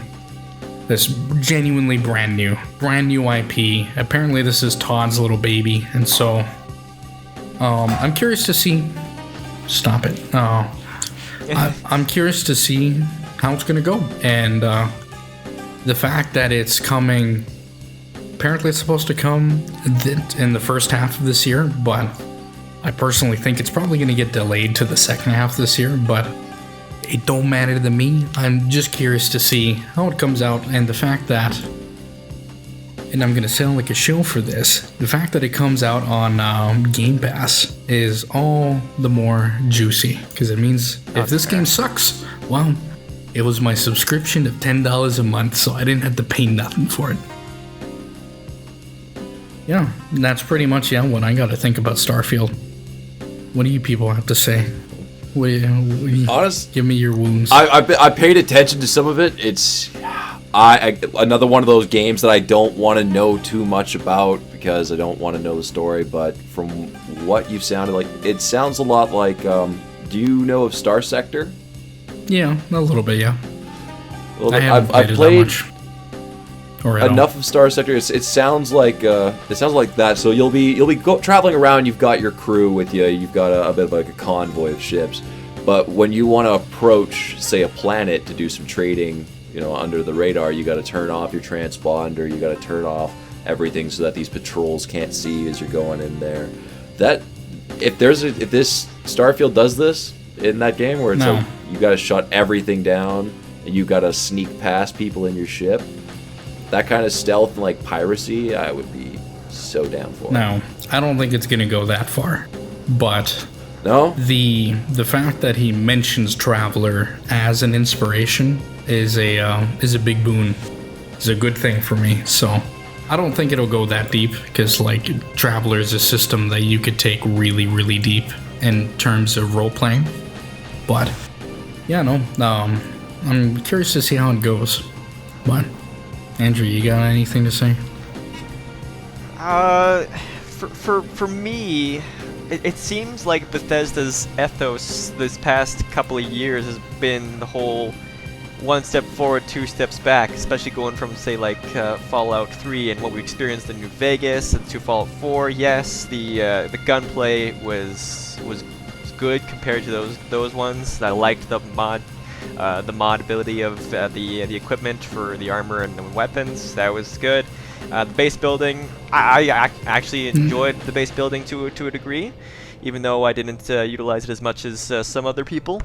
But like the story with you having kind of the three simplistic paths, and then that whole tack on with the railway or the railroad, and how they kind of all they're pretty much all the same, just from a different lens, and no real difference here or there, compared to, say, how vastly different the storylines for the three factions from New Vegas were, for example, and different development teams. So that could possibly, or that could definitely be one of the reasons why. But a lot of, from those few trailers we've seen of Starfield, to me it looks kind of like they're gonna make a lot of the same mistakes that, say, Hello Games did with No Man's Sky, and we all We all roasted and flamed that to hell and back, even though it's had a bit of a resurgence, so to speak. But when I see the gameplay and it looks like that, I'm immediately reminded of No Man's Sky. And when I hear Todd say, "Oh, we've got over 1,000 different fully developed planets from the ground up," like that's awful marketing jingo. Yep. Stop with these little lies, Tom. Please stop. But I will still defend him. I'll still defend him. Yeah. I'll take everything Todd Howard says with a grain of salt, a large grain you need of salt. A truckload. Yeah. No. However, I understand. I will give him the benefit of the doubt. I get him. I get him. Most of the stuff he says, like, people take it out of context. And for the biggest one, and if we're gonna go on to a quick tangent of defending his name. The big one is like, yeah, with Fallout 76 in 16 times the detail. Yeah. They're not wrong. They're not wrong. The map is that much bigger. And with the amount of crap in it, it is 16 times the detail.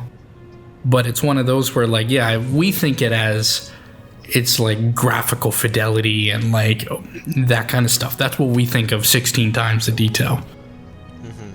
What they meant. Not to mention the entire project was handed off to what their B team was. Yeah, in Austin. That's fair. That's fair. Yeah, so like, I mean, I'll give Bethesda like credit where it's due. They have the resources that Hello Games never had. Like they have the ability to put in all of those things that they would like to, but at the same time, Todd Howard is most likely ballooning up everything that you can do. Oh yeah, for sure. Well, I sure hope that they have all these resources now, especially with Microsoft's money at their at their back. So, and I will admit that they've kept the customization. They've expanded upon it with the whole building your own ship for that matter. So I am genuinely interested in those aspects, but I do have to wonder if their writing is going to be improved from the previous titles, such as 4, 76, and even 3 to an extent. If I really think about it, there's a lot of stuff in that where just like Bethesda to me has never really been a good writers of stuff. Like some of in terms of Fallout, like I can't really say much because the lore was already built from them. Yeah. And when it comes to Elder Scrolls, the lore for those games kind of gets watered down with every release. You're going from like Morrowind, where forget the guy's name, but like one of the writers literally going on like a drug fueled like acid binge to just write the 36 lessons of Vivek, and things like that. Jesus. And to where it is now, where it's like but we'll see how it goes. Alrighty, Mikkel, what is your number one? My number one. Alright, sit down. This one's a hot take. My number one is going to be Atomic Heart. Atomic Heart. Yes. Heart. That's the one where everyone's going gaga for the robots, right? Yeah. Yes, the Robo-Dommy Mommies. Yeah. Oh my god. That trailer awoke something in me. Oh my. Oh. I sure hope I don't know. Anything in me. It certainly did. I did not know that I could be aroused by unicorn horns split my stomach in Russian ballet. I was like, what the fuck? But no, a Russian studio company. So I mean, whatever, like everything about that aside, it's essentially going to be a BioShock sort of what's the word I'm looking for? Vibe. I was getting that too. Well, yeah, it's got a vibe. Also, it's obviously inspired by it. I'm down for it. The graphics look good, the gameplay and the combat looks good. I know nothing about the story, which I'm okay with going in blind. Honestly, it's got a nice aesthetic to it. It's got a really decent soundtrack from what I've heard from the trailers. And Mick Gordon's doing the soundtrack. Oh, wow. Is he actually? Yeah, I didn't know that. Okay, now I'm even more excited. See, what the heck? That's just an even bigger reason for me to get more involved. I'm 90% certain that he's doing the soundtrack for it. Yeah, okay. So yeah, it's got everything I need. It's got Mick Gordon. It's got just weird fetishes and BioShock. It's got everything I need.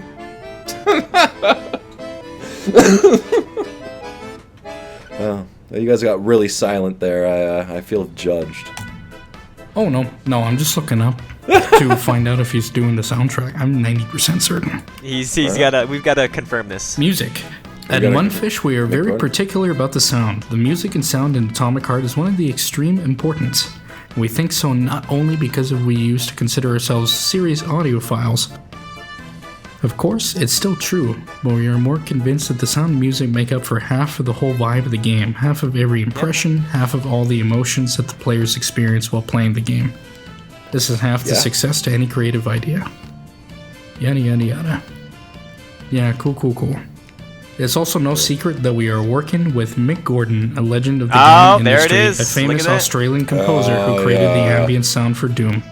Mick Gordon's mind-blowing sound solutions and his special look at the Russian classics immerse players into the exciting atmosphere of the P3 agent story. Just imagine the hurricane action movie Atomica with Swan Lake as a soundtrack. Yeah, okay. Where techno and metal are combined with each other in the most incredible way. Yeah, that sells me. There was one trailer they did where it was like, they had this like, I think it was either like 90s, I think it was a 90s Russian like Eurodance like pop song. They did one of their trailers with it, and I don't know Russian, so I don't know the name of the song. But it's like, it was so catchy, and I'm like, give me that. If this is the vibe for your game, yeah, give me that. So that's coming up real quick. That's coming up. It's coming up like February 20th. Oh yeah, it's February 20th. It'll be on, and also it will be on Game Pass. So that $10 is going a lot farther. Slide that check, Microsoft, please. Come on, give me, sponsor us. Come on. Yeah, that'd be great. That'd be great. But yeah, no, I'm looking forward to that. So it'll be very interesting to see if it turns out even half as good as the game looks. Then I'll be certainly happy with it. Yes. But all right, Andrew, what's your number one? Well, it should come as no surprise that my number one will be August's release of Baldur's Gate 3. Larian has proven that they are masterclass when it comes to CRPGs in recent history. So what more can I say? Pretty much. I like what Sven does. I think personally, this is like their entire career. This is what Larian has been building up to. In terms of like not just how they create CRPGs, how they do storytelling in CRPGs, but cranking up everything else to like where with the presentation of things, where Baldur's Gate has like full, well, I think Divinity Original Sin 2 has full voice acting, but full like way closer sort of like cinematics and things like that, where it's like taking everything Larian has known and building it up to this one moment.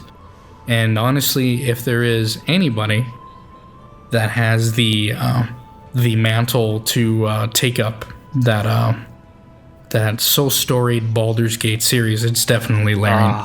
So I'm with you with that one. I haven't been looking at it too far because it's in early access, and it's one of those where it's like no, don't care. Give me the game when it's done, then I'll enjoy it. I'm not gonna play it through as it is right now. I want to play it when it's all done. I don't want to have to play it and then restart and play it again. It's like, no, just give it to me all. This is one of the few where I'm like, this, to me, this would be like my Mike moment where I'm trying to go in as much or with as little knowledge as I can. Now I'll still watch Larian Studios podcast because I find the studio just humorous in general. When they talk about their game, but for the most part, even though it's been on early access and I have it sitting in my Steam library, I've touched it for maybe a minute just to see if it runs on my hardware. I saw that it did, and I was like, okay, that's it. I will now wait for the full release, and that's where we are with that. Yeah, I'm definitely looking forward to that one, and it's nice that we got 2 CRPGs on our combined list here. CRPGs are great. They're great. Mine. It's good that they're finally getting the recognition they deserved. Absolutely. Mike, you got anything to add in? Honestly, I don't know anything about the Baldur's Gate series. I have heard of them. Ouch. I know they're an RPG series, but you speak heresy. I'm sorry. Are they on the level as I would say like was it not Dragon's Dogma. What is the one thing? Dragon Age. They were made by the guys I who mean, made they are Dragon the Age. granddaddy to Dragon Age, Well, so yes. Baldur's There you Gate go. 1 and 2 are BioWare's first games. No shit. Yeah. Oh god. That's where Well, they started. I'm sorry. I've never been one for RPGs. I think probably the only ones I've really played are like close to like Skyrim, Morrowind, your Bethesda stuff. I tried to play my hand at Dragon Age Inquisition. I want to say. That's fair. I tried my hand at it. I honestly just could not get into it. I don't know. Inquisition is very much a departure from the original formula. Dragon Age Origins would be more similar to what they had going for in Baldur's Gate 1 and 2. Yeah. Well, each Dragon Age game is such a different departure from the last one. That's true. Like, they change style and very wildly. But Baldur's Gate is a storied CRPG, so for those that don't know, when I say CRPG, I mean things like the original first two Fallout games, or Baldur's Gate in this case, Planescape Torment, or Atom RPG that came out not too long ago, where it's like, yeah, top-down, isometric, usually turn-based RPGs that are like that. My favorite one, I love Baldur's Gate, but in terms of CRPGs, it's kind of hard to say that they're best when there's things like Planescape Torment and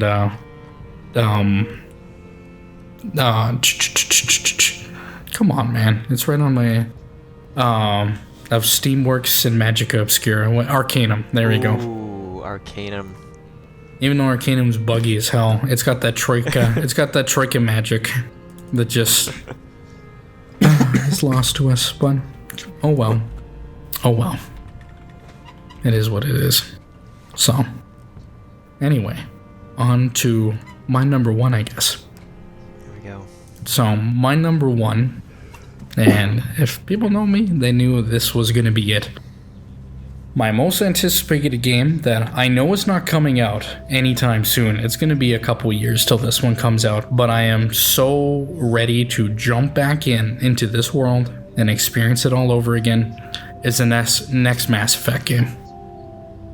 I am so excited for it, and when I do things like I go and experience another game that the narrative director for the new Mass Effect has done, just to see a slice of like, maybe it's a little bit like this.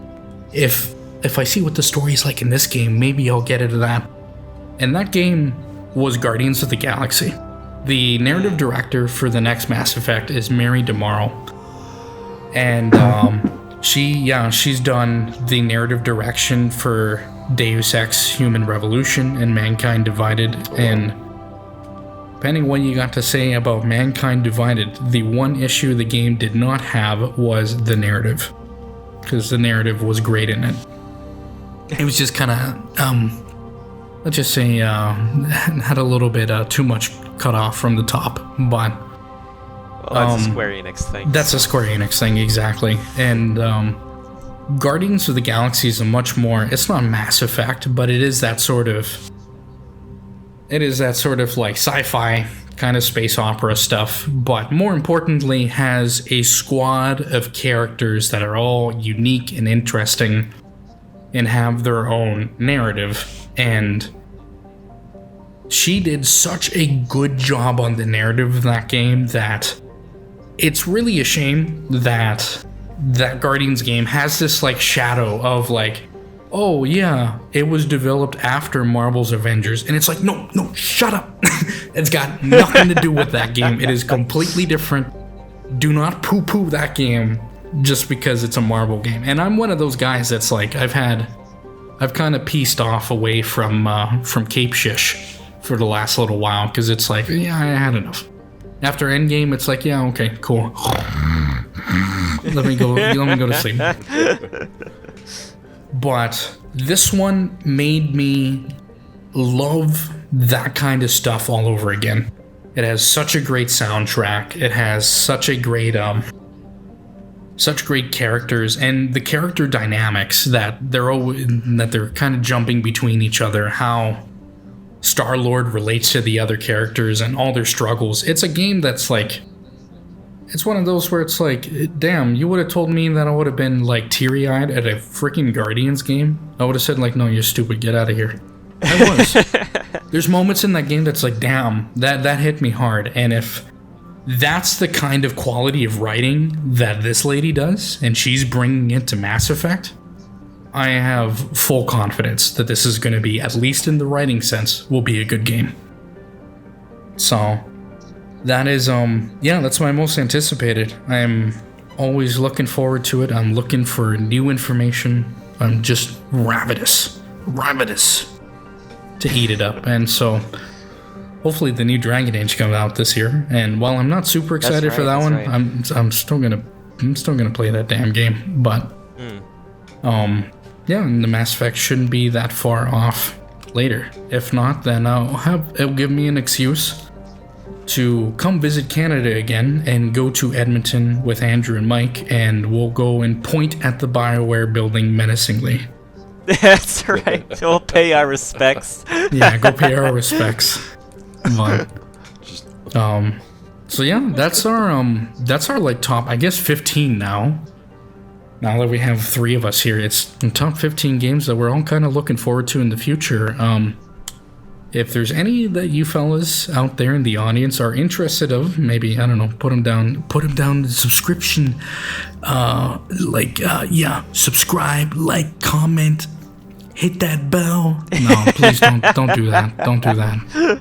Don't do that at all. But I don't know. You don't want if them you guys to are looking choke out that bell icon? Yeah. Smash that subscribe button. Yeah, smash. Throttle the like button. Hulk smash that subscribe button.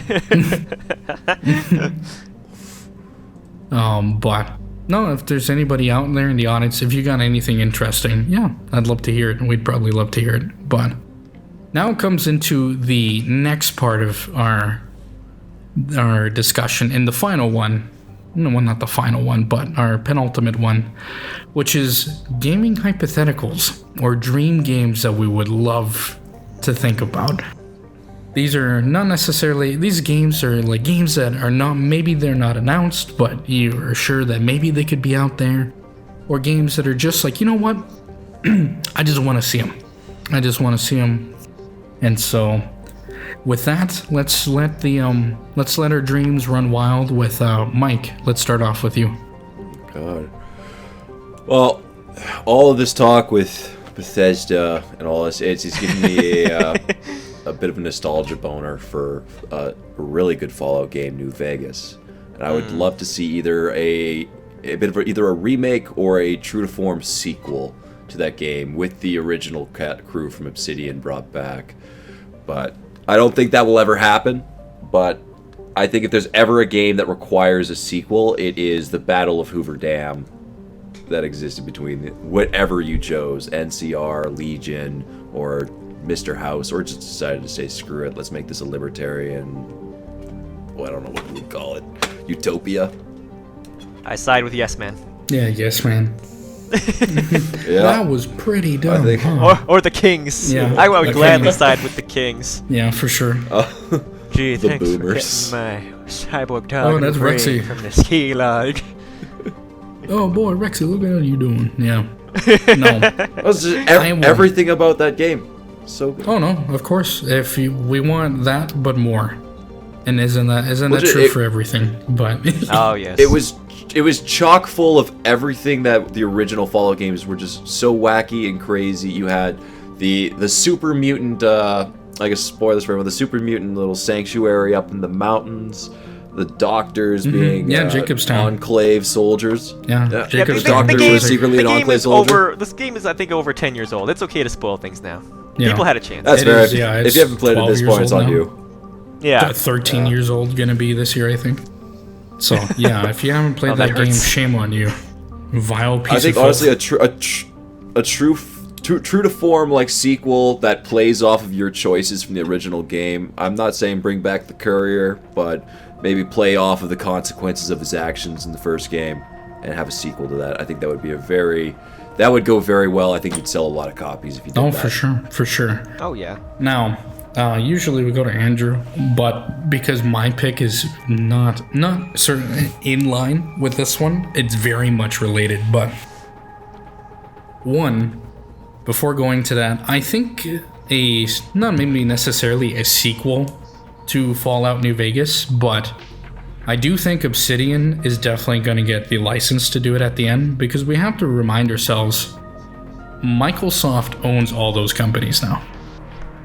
They own Obsidian and Bethesda. They own the IP, they own that, and the way I see it, personally, is that they said the next game after Starfield is Elder Scrolls, and then after that, then it's Fallout 5.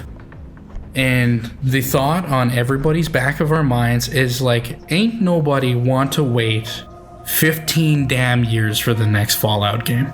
Oh god, no. Nobody wants to do that. So what I'm thinking is they're either one, which I think might be a neat solution. They're going to make their own studio just to focus on that IP, but I don't really want them to do that, because if you see how 343 has handled Halo, then it's like, yes, maybe not. But I definitely do think that Microsoft is going to come in and say, okay, you gotta let other people do the IP and let them have it. And so that segues into what I would love for my dream hypothetical game. Everybody thinks of Obsidian and that they're owned by Microsoft. The one game that people forget is that Microsoft also owns In Exile, which are the devs that recently have been making the Wasteland games. And what I want to see is not a New Vegas 2 or things like that. I want to see a Fallout classic CRPG done by In Exile. That would be a dream come true, and it's not even that like outlandish, because all the studios are under one building now. And I would love to, like, Fallout 1 and 2, like, they are leagues ahead. Maybe not leagues ahead of New Vegas, but they're leagues ahead of 3 and 4. And the way that Black Isle treated those games is wonderful. Like, especially Fallout 2. Fallout 2 is such a goofy damn game. Going into New Reno and you're being like a porn star is just absurd. It's goofy. So many dumb references. Like, it's really, really dumb. But I also, as you've probably heard in this podcast between Andrew and myself, we love CRPGs.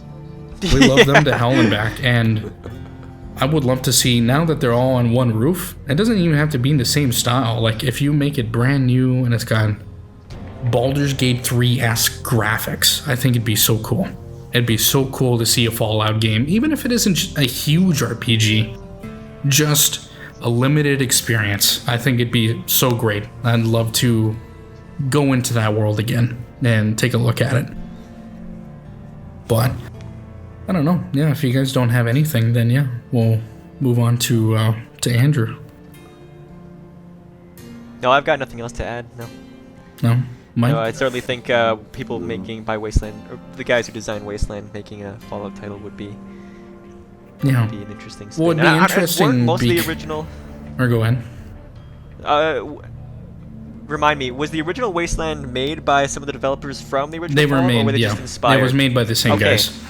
Then yeah, it would essentially be like going full circle. And that's just it, because Wasteland, they've been making, basically it's like, okay, we want to make Fallout, but it's not Fallout. Now it's like, okay, now that everybody's in the same building, just make Fallout. Do what you've wanted to do. So, that'd be interesting to see where that goes. Yeah, I'd like to see that kind of teamwork, because honestly, all of these studios have great writers. I think you bring all of them together, you're gonna have one. Well, hopefully, if they all mesh, like if there's some clashing, I don't know, it could also end horribly. But if everyone kind of works well together and it works like a well-oiled machine, you're gonna have a hell of a story. No, for sure. And I'm currently playing through Wasteland 3 right now. I'm not too far in, but so far, I mean, the characters that they've written, I mean, the Patriarch is a pretty cool character. You're playing that game? Yeah. Have you played the first 2 Fallouts? First 2 Fallouts? Yeah, Fallout 1 and 2. I played Fallout 1. I think I made it as far as past the first town, died, and then... Oh, yeah. Yeah. Classic old CRPG experience. I would actually start with... I would start with Fallout 2, actually. Because that game's a lot more forgiving. It's not so difficult. But Fallout 1 is the one with the Master, right? Yeah, it's the one with the Master. Yep.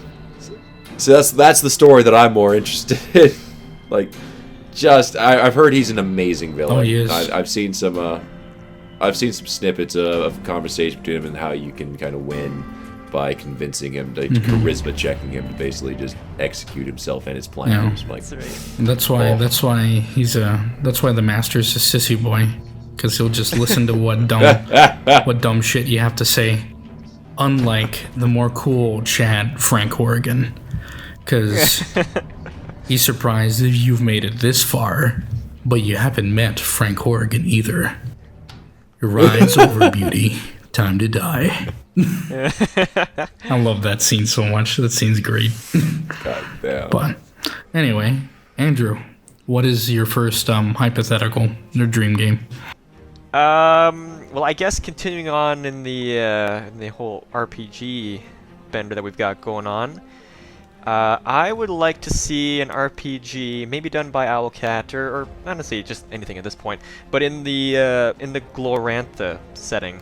I've been playing a bit of King of Dragon Past or 6 Ages Ride Like the Wind, where they're based in this, it's essentially the RuneQuest setting, where they're based on Glorantha, where it's still very much in a Bronze Age. Magic, religion are very much intertwined and extremely important aspects to all these people, and it's just essentially you living through what you could say like the mythic or heroic age of Greek legend. Monsters are ubiquitous. Large towns are few and far between, and most people are still living in these small, close-knit villages. And I find that aesthetic, that whole sword and sorcery, which really needs to have a resurgence. No, for sure. Really compelling. That Frank Rosetta sort of sword and sorcery. Big oily gachi-buchi men with bikini-clad women. Yeah, we need that. We need that in our lives.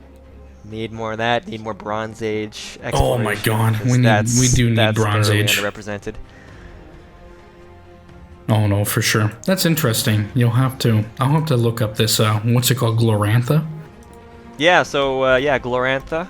It's the game system is called RuneQuest, which I've been peeking into because of the whole Wizards of the Coast thing that's been going on, and the whole lawsuit and changes to their stuff. So I've been looking at a lot of other game systems, and that one came up because I'd been playing King of Dragon Pass as of late, which is kind of like a town simulator.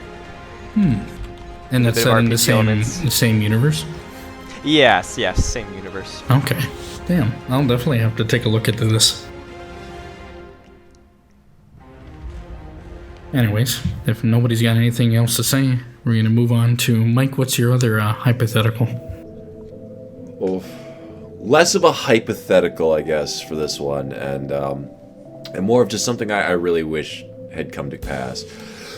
Excuse me. Oh, excuse me again. PT. Oh, the demo. Oh man.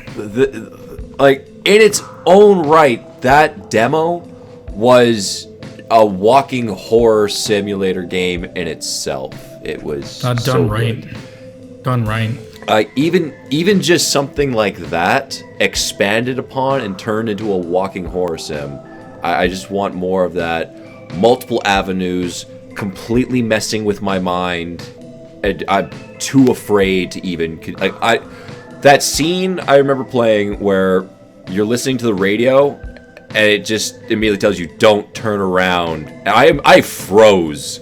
I put the controller down. I was like, nah, I'm done. I'm not going on anymore.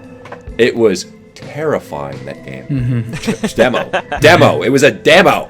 I want the game. That's my hypothetical.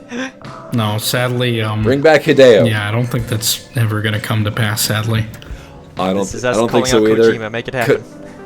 The pachinko greed got them so hard.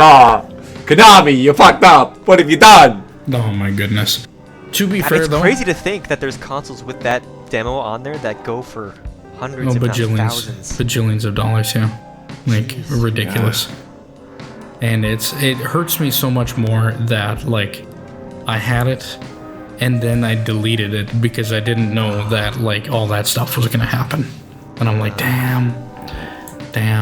But anyway, what I'm gonna chime in is that like while I do, something was lost with that being done with PT. I do personally feel, and I know I am certainly probably alone in this, in the server probably not, but amongst probably this audience here, I'm kind of glad that it happened to Kojima that way, because I love Death Stranding. I love that game. I love that product that we got. And while it's certainly no PT, it's one of those where, like, in a world without PT, I'm glad we just have Death Stranding. There's probably some other universe with PT, but I don't live there. I ain't got no teleport gun, so I'm gonna have to live with Death Stranding, and I love Death Stranding. That game it has a very rough start. It has a very rough, like, maybe 6 hours, because it does the whole Kojima, like, I'm going to do a movie thing, and then I'm going to kind of, like, interrupt gameplay for 6 hours or so. After that, though, it is the most, to me, one of the most therapeutic games I've ever played. It is, like, I recently played through it again last year, and I'm like, wow, it's like, this game's incredible. It has probably the only other game that I've played that there's like actual actors in it, but they're not like distracting. It's not like Johnny Silvercum from Cyberpunk, where it's like, yeah, I got my you're not me in my 15-inch cock or something like that. I don't know. Like, it's just like, oh my god, Keanu Reeves, shut up. Like, I don't care. If I want your body, I'll fuck it. Yeah, funny meme, but it's like, it's so distracting. Every time he would show up, and it's just like, yeah, time for me to get my paycheck. Like, it's like, oh my goodness. Yeah. It's like, it's not. I mean, no shame on Keanu Reeves. I love Keanu Reeves. Yeah, I love but Keanu he's Reeves. like Woody He's like Woody Harrelson, where he can't play a character, he just plays himself. Mm-hmm. Yeah, it's like Troy Baker these days. Troy Baker. It's too, like, yeah. And which is funny because we're talking about Death Stranding, and Troy Baker's in Death Stranding. But he does a great job there as Higgs. But everybody, like, Norman Reedus does a great job. Léa Seydoux does a great job. Tommy Earl Jenkins does a great job.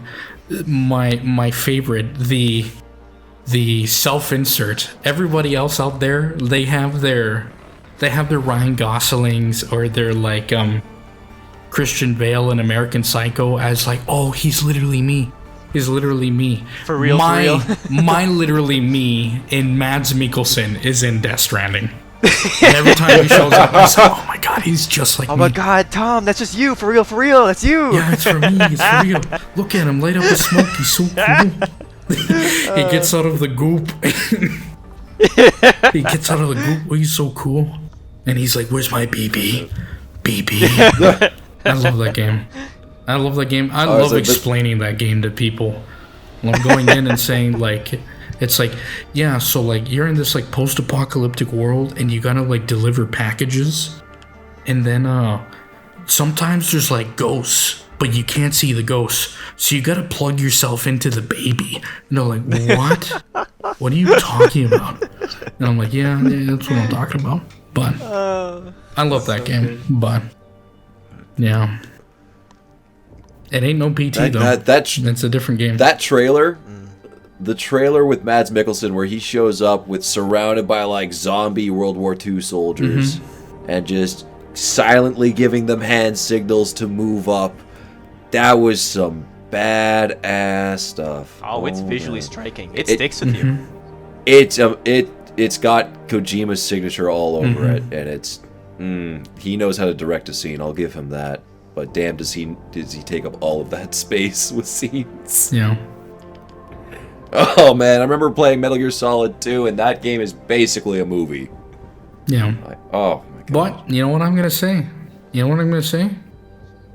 The damn good movies. Yeah. Oh no. Damn. They're not like they're not like the rest of the Sony movie games where it's just like, if you're gonna make a movie, just make a movie. Also, by the way, and here's Tom with the snark. It's like, make a good movie while you're at it. Oh my god. Oh my god. Come back when you got a good movie. Yeah. No, Kojima's like, yeah, I'm gonna make a movie. It's like, yeah, but it's good though.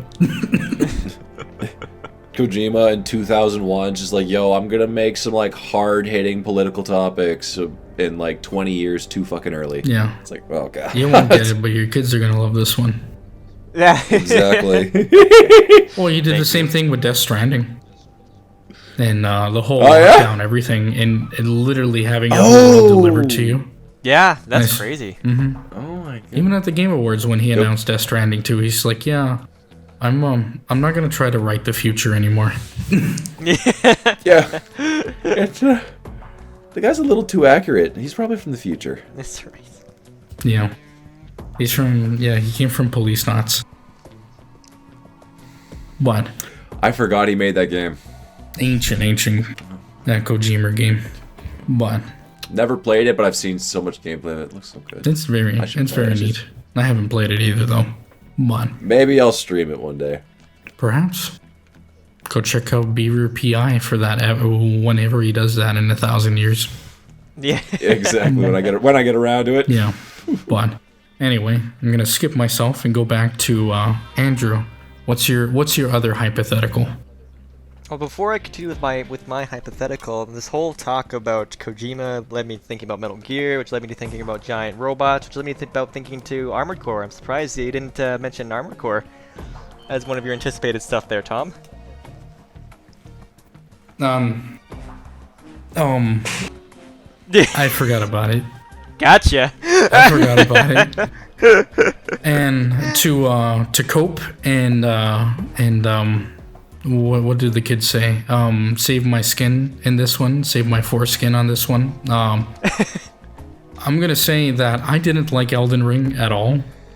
Oh my god! But it won the Game Awards after God of War stole everything else. Yeah.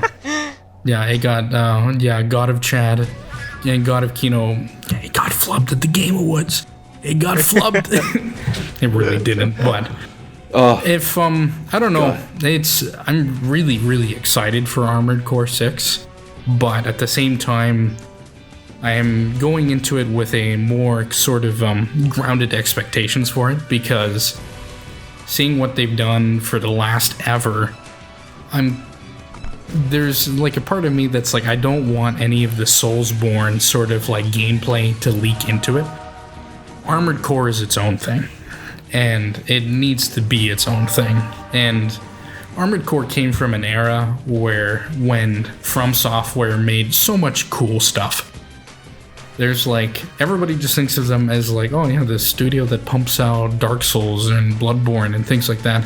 Nobody talks about Echo Knight or Kingsfield, like these ancient PS1, PS2 games where like Echo Knight is this like adventure game, survival horror, where it's more like an adventure game where you're trying to help these ghosts lay to rest, and it's like an adventure game where you gotta find a puzzle here to do this, to do that, so these ghosts can finally go rest and figure out what happens in this greater story. From Software made that. And then there's Kingsfield, which was a first-person, like medieval sort of like fantasy RPG. That a lot of the influence that they did to make Demon Souls came from that game. So that was a dungeon crawler, yeah? Yeah, it was a dungeon crawler. So it's one of those. I don't have it here with me. It's still in Canada in a bunch of boxes, but those are interesting games that I would love to see From Software go into. And there's a part of me that's like, now that From Software is getting back into Armored Core 6, I really might go right ahead. I really do want to for the audience out there, now that Michael's gone away, he sent me a Discord message and he's like, hey, can I take a leak for 2 minutes? And I said, yeah. I should have said, no, you idiot. Go pee yourself.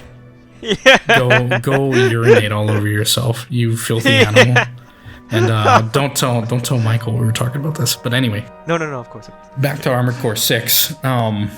The thing with Armored Core is that now that they're getting back into these kind of weirder games, I feel like a lot of the influence from other games, especially since like Elden Ring has been so popular, that they might creep into that, and I'm really worried about that. But yeah, I'll look at it and go into it with an open mind. But yeah, no. All right, so we'll chalk it under your honorable mention then for your list. Yeah, we'll put it in an honorable mention or dishonorable mention.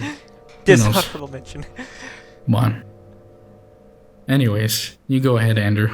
Yes, back to the actual topic at hand. Before I get into my dream, or one of my dreams, I gotta ask you, Tom, am I safe in assuming you've played Sid Meier's Pirates? Yeah, I have. Ages and ages ago. It's been a while since I played it, but I really like that game. I would really like. I know it's an impossibility because I'm pretty sure the team is broken up and moved into other things. But I would really like just another like silly, goofy sandbox adventure title like that, where it gives you a little bit of history, but for the most part it's just you kind of dicking around in whatever setting and just having a riot while doing so. You know, out of all these sort of like these kind of pirate games, like whether it be Sea of Thieves or what's that Ubisoft one, like Skull and Bones, that is never coming out. Oh, that one that's never coming out because it looks like trash.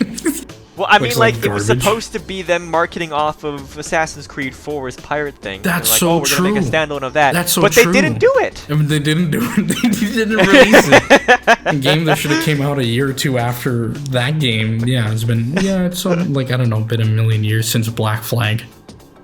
But no, out of all those like pirate games, the one that I find the most interesting is it's definitely like that Sid Meier's. Like I don't know why. It's that enough level of kind of goofy and real and sort of sandbox, and I just really, really like the gameplay of Sid Meier's Pirates. Oh yeah. It's charming. The art style is very appealing even today. I feel like that whole aesthetic has aged very well. Oh yeah, for sure. Across the hardware, and the soundtrack is fairly simple. You can tell that it's just MIDI tracks, but whoever was composing that was clever with the use of the instrumentation that might have appeared in that time. Yeah. And the whole silly aspect about you sailing through the high seas and saving your family, or forgetting about your family for all you care, beating the pirates, wooing every governor's daughter in existence. It's a grand old time. Yeah. Anyways, Mike, while we were talking, Andrew's other game here that he would love for a dream game to come back is a sequel or a remake or something for Sid Meier's Pirates. Have you ever played that? Sid Meier's, I'm assuming, I have not played it, but I'm assuming it's something like Civilization? Sid Meier? No. Sid Meier is an interesting guy. He's made so much stuff. And so much good stuff, too, that is completely different. He's made Civilization. He's made SimCity. He's made, oh, wow. He's made Sim Ant. He's got a... Yes! Oh my gosh, that's right! Made Sim Ant. He's got a prolific catalog. Sim Helicopter. Like Sim Ant? Mm-hmm. Sim Ant. It is exactly what it sounds like. Mm-hmm. Alright. Yeah, so like this was a man, it's been a while since I played it, Andrew. Like, you take it up. You describe Sid Meier's Pirates for me. Well, Sid Meier's Pirates, yeah, it's a sandbox adventure, so I feel like you might get a kick out of that there, Mike. You know, it's sandbox titles. You play the role of a young nobleman who gets his family abducted, and then you sail over to the Americas, and then you choose to side. You can choose to side with either the British or the Dutch, the French or Spanish, who are all competing for territory within the Americas during the golden age of piracy. And you've got the overarching element of you trying to save your family, but you could just say, screw it, I just want to be a pirate, side with one of these 4 leading nations as a privateer, or stick it out on my own and tell everyone to go suck it. Try to become the best pirate that you can. Build up a massive fleet, raid towns, woo daughters. It's a riot, and it's such a charming title too. It's fun. The graphics have aged well, and the music is just. It's a fun goofy. You tied game. into. So I have one of my hypotheticals. I'm sorry, I'm just jumping into this, but it's too similar to not bring up at this point. Black Flag, Assassin's Creed, Assassin's Creed 3. We were just talking about that. We were just talking about that. We were talking about like Skull and Bones and how that game looks terrible. Oh my god. So my hypothetical game is essentially Black Flag and Assassin's Creed 3's like new world open kind of exploration. You could go all across the Americas as it was back then. So you have in the Age of Pirates, you can explore the new world. You can build a fleet of pirates. I basically want everything that you've described, but in the world of Assassin's Creed 3 with Black Flags kind of like combat. That's basically Skull and Bones. Yeah, that's Skull and Bones. Damn. Yeah, if you recall correctly, with the success of Black Flag, they were gonna come up with a standalone naval title, Skull and Bones, that entered development hell for I don't know how long at this point. Basically since Black Flag has come out, so like almost 10 years. Well, what is that's coming up? Oh, it's coming up this either this year or next. If it doesn't get destroyed. If the French government just doesn't take over all of Ubisoft when they go bankrupt. We'll probably. Oh boy. We've got another 8 months. Oh boy. But does anybody have any more hypotheticals? Nothing that will top what we just covered. Okay, I got one more, but I want to kind of save this one best for last because I know Andrew and I are going to get a kick out of this one. You got any more? Then I'll throw one out there. Even though I'm not usually into like shooters, I remember having fond memories of playing Rainbow Six Vegas with my brothers, especially the couch co-op. So I know Ubisoft is making too much money off of Rainbow Six Siege at this point, but I would like to see another kind of more true to the original form Rainbow Six title with that more tactical squad-based shooter, as opposed to the whole thing they've got going on now. Yeah, that hero shooter sort of nonsense. Yeah. Like the old OG SEAL Team games? Yeah, those. I'm not a huge shooter fan, but like those, because they require at least a bit more thought than just running and gunning, there's something just encapsulating, intriguing, if I pull up my thesaurus. But they're fun to get to, and they're fun to play with people as well. And to really strategize how best to, clear rooms of goonies and baddies. Yeah. You ever play SWAT 4, Andrew? Not SWAT 4, no. SWAT 4, it's interesting. It's kind of like it's very that sort of tactical sort of like Rainbow Six Vegas or Rainbow Six, I guess in general, sort of gameplay. But you play the role of like a SWAT, the Special Weapons and Tactics officer, and right. you're busting into like different houses, or like you're busting into like a drug house or a snuff film house or stuff like that.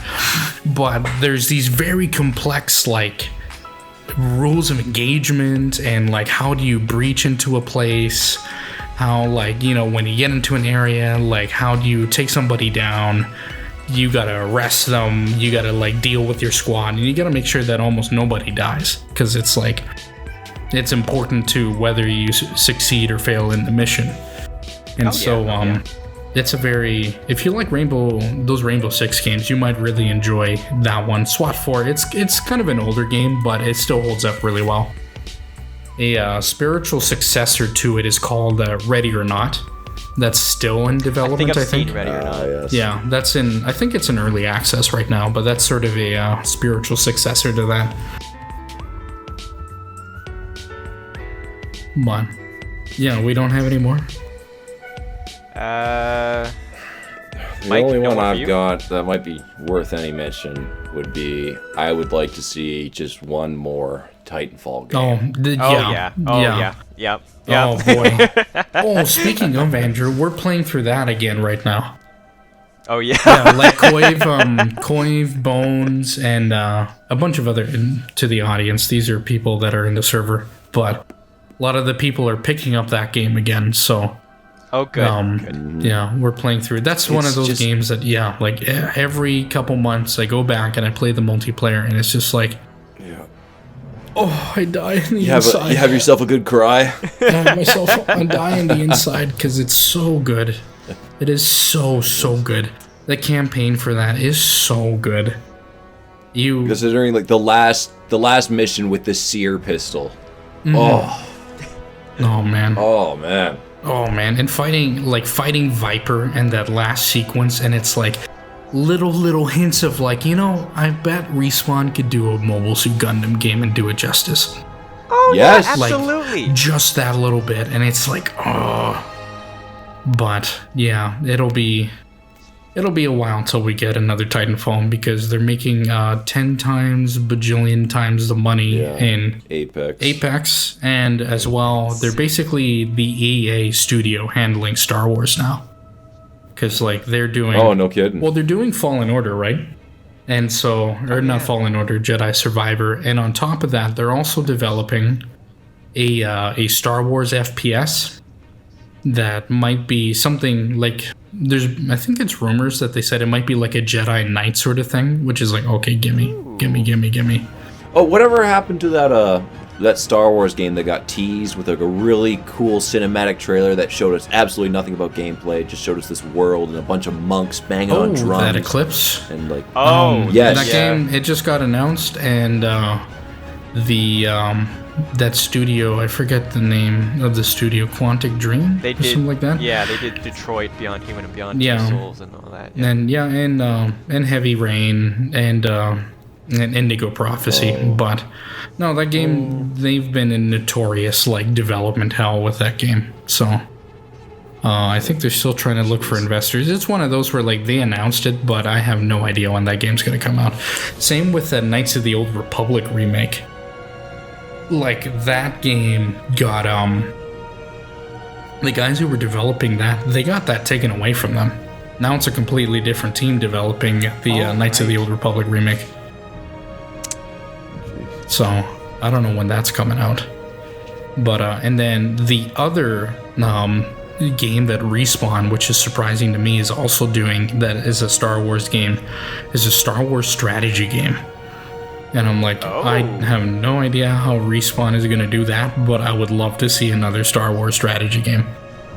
If I get that little hint of Empire at War or Galactic Battlegrounds, just gimme.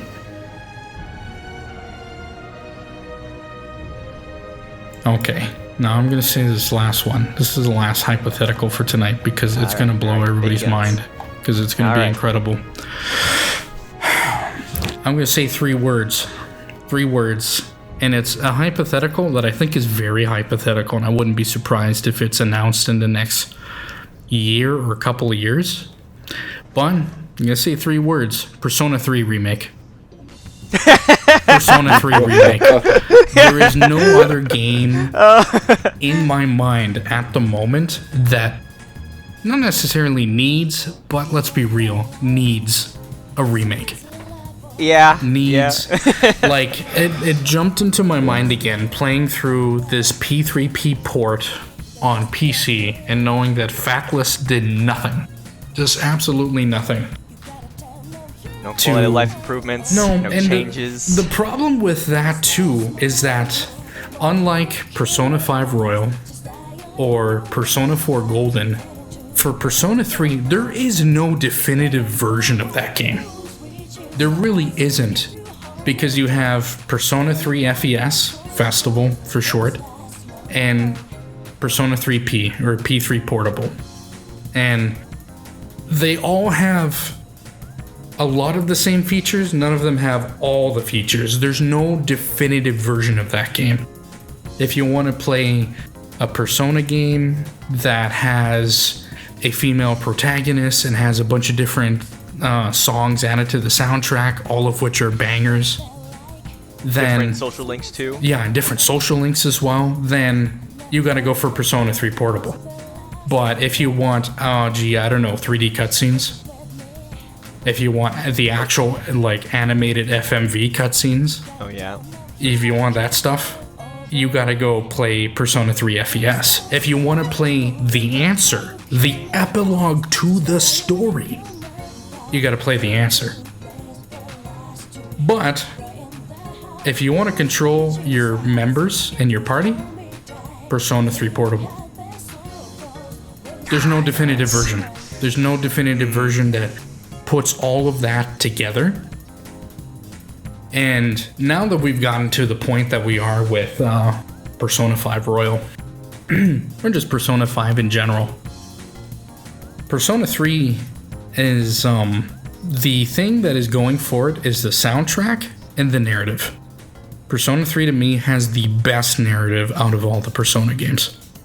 And if you can give it the love that Persona 3 has in terms of like the presentation, the combat, the like all the different mechanics that you find in combat, other things like redoing Tartarus. For the audience out there that is not familiar, in Persona 5, there's these things called palaces, which are the places inside of the game that you go and you fight the shadows and the monsters, and that's how you progress the combat RPG. Yeah, they're the dungeons that you go into in that. Persona 3 had one dungeon, and it's called Tartarus. And Tartarus you start from the bottom at the start of the game, and you end it at the top floor at the end of the game. And Tartarus has, no joke, and if I recall, 260 some odd floors of the same procedural maze garbage.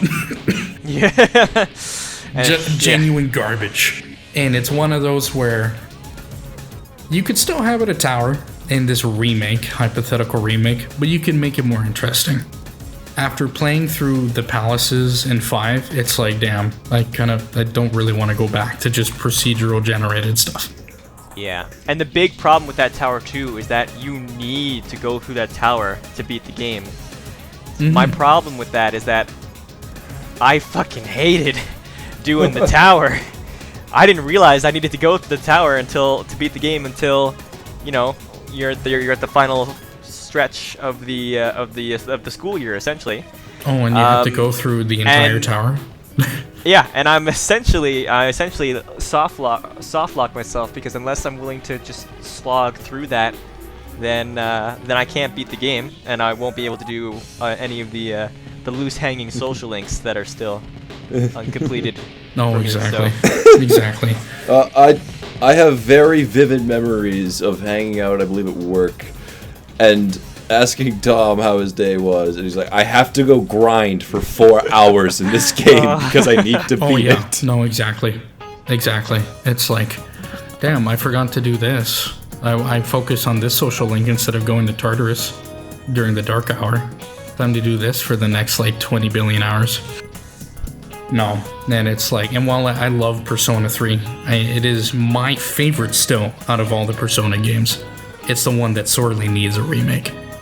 And it has the story that I think resonates with everybody the most. Because, what I love about Persona is that like each story is kind of different. Each main theme is kind of different. Persona 4 is, if I could say, reaching out to the truth, finding out the truth, not just in the world, but amongst yourself, finding your real self.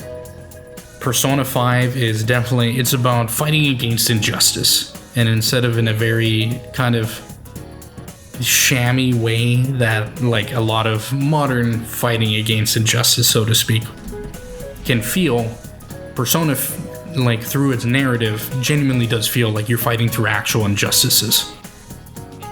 Persona 3's big theme is life and death, and accepting life as it is and the consequences that come with it. And through it has some of the best side characters, and has some of the most touching not side plots, but like the main narrative of it is so touching. And once you get, I'm not even spoiling nothing, but almost everybody here knows exactly what happens. When you get to the end of Persona 3, if you don't cry, you must not have tear duct, because that game is sad as hell. That game is so tragic, and the end theme of that game is so good. And even the epilogue, after everything was said and done, even though the answer has quite a few problems, especially since it's so like combat heavy, the answer as an epilogue is just as sad and tragic, but hopeful. And it's one of those where this game needs to be redone in a good way so more people can enjoy it. So when I talk to other people and I say, oh, you like Persona even though you only watch streamers play it? Like, you gotta go play Persona 3. And it's like, yeah, but how can I play it? And up until recently, it was like, oh, well, you need to go dust off your PS2 and go play it. I'll give you my copy. Or go get a PSP. What the fuck is a PSP? Like, and it's like, oh yeah, that thing nobody bought. And so, and even in the PSP, like Persona 3 Portable is a pretty rare game.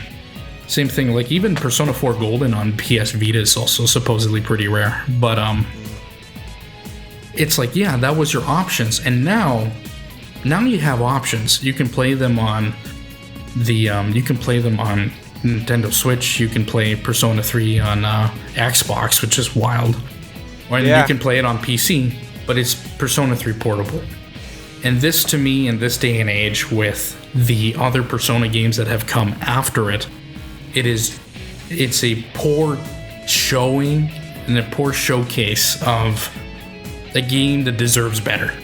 And I think it deserves a remake. And I think if we got a remake and it has the visuals of Persona 5, but instead of then that like red, white, black aesthetic that Persona 5 likes to be in, that sort of like blue, the blue in of Persona 3, I think would look just as beautiful and just as great and wonderful. And a remaster of that soundtrack would just be too much. It'd be mass destruction if you know my drift. My drift. I see what you did there. But yeah, I know Andrew is very familiar with Persona. Mike less so, but we you do remember, Michael, we did watch the 4 movies. We have watched the movie. Yes, and they were damn good. And they were damn good. Imagine spreading that into a 130-hour narrative.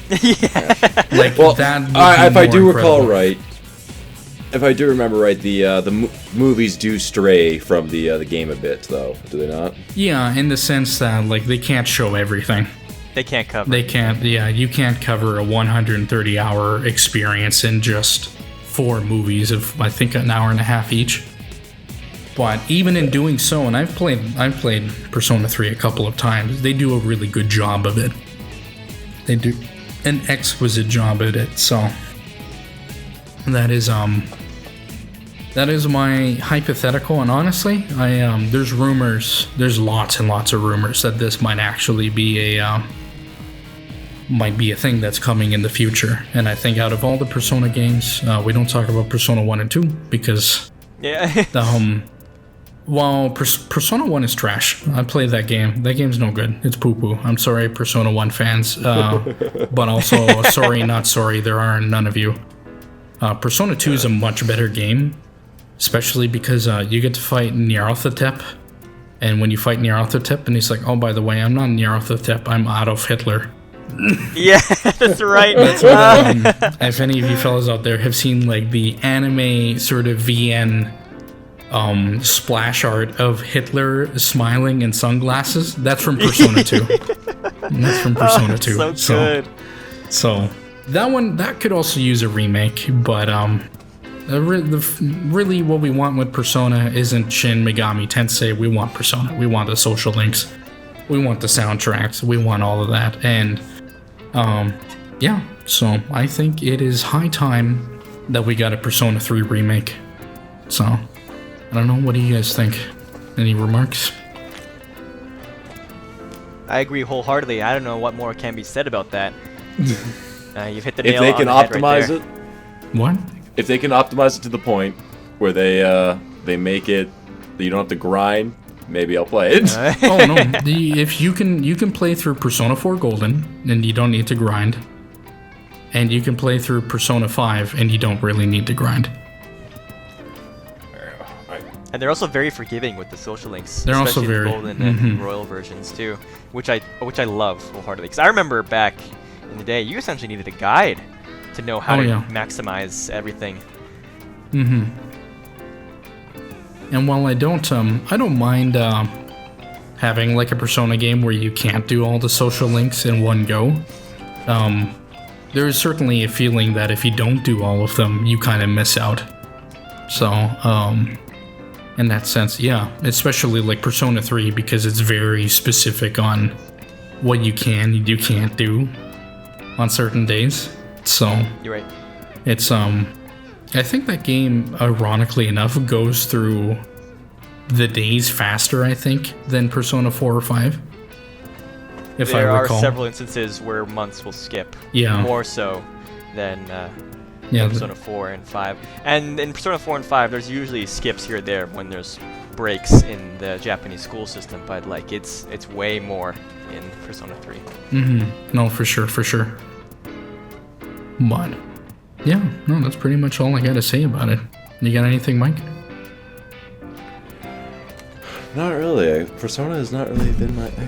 But Sorry, I've just been visited by my dog. oh no, that's fine. No, Kazbek he is a good boy, except when he's not a good boy. He's not. He's staring at me. He's probably about to start barking. Oh. And so with that, ladies and gentlemen, I think that's pretty much the conclusion of our first inaugural episode of Here of the TomCast.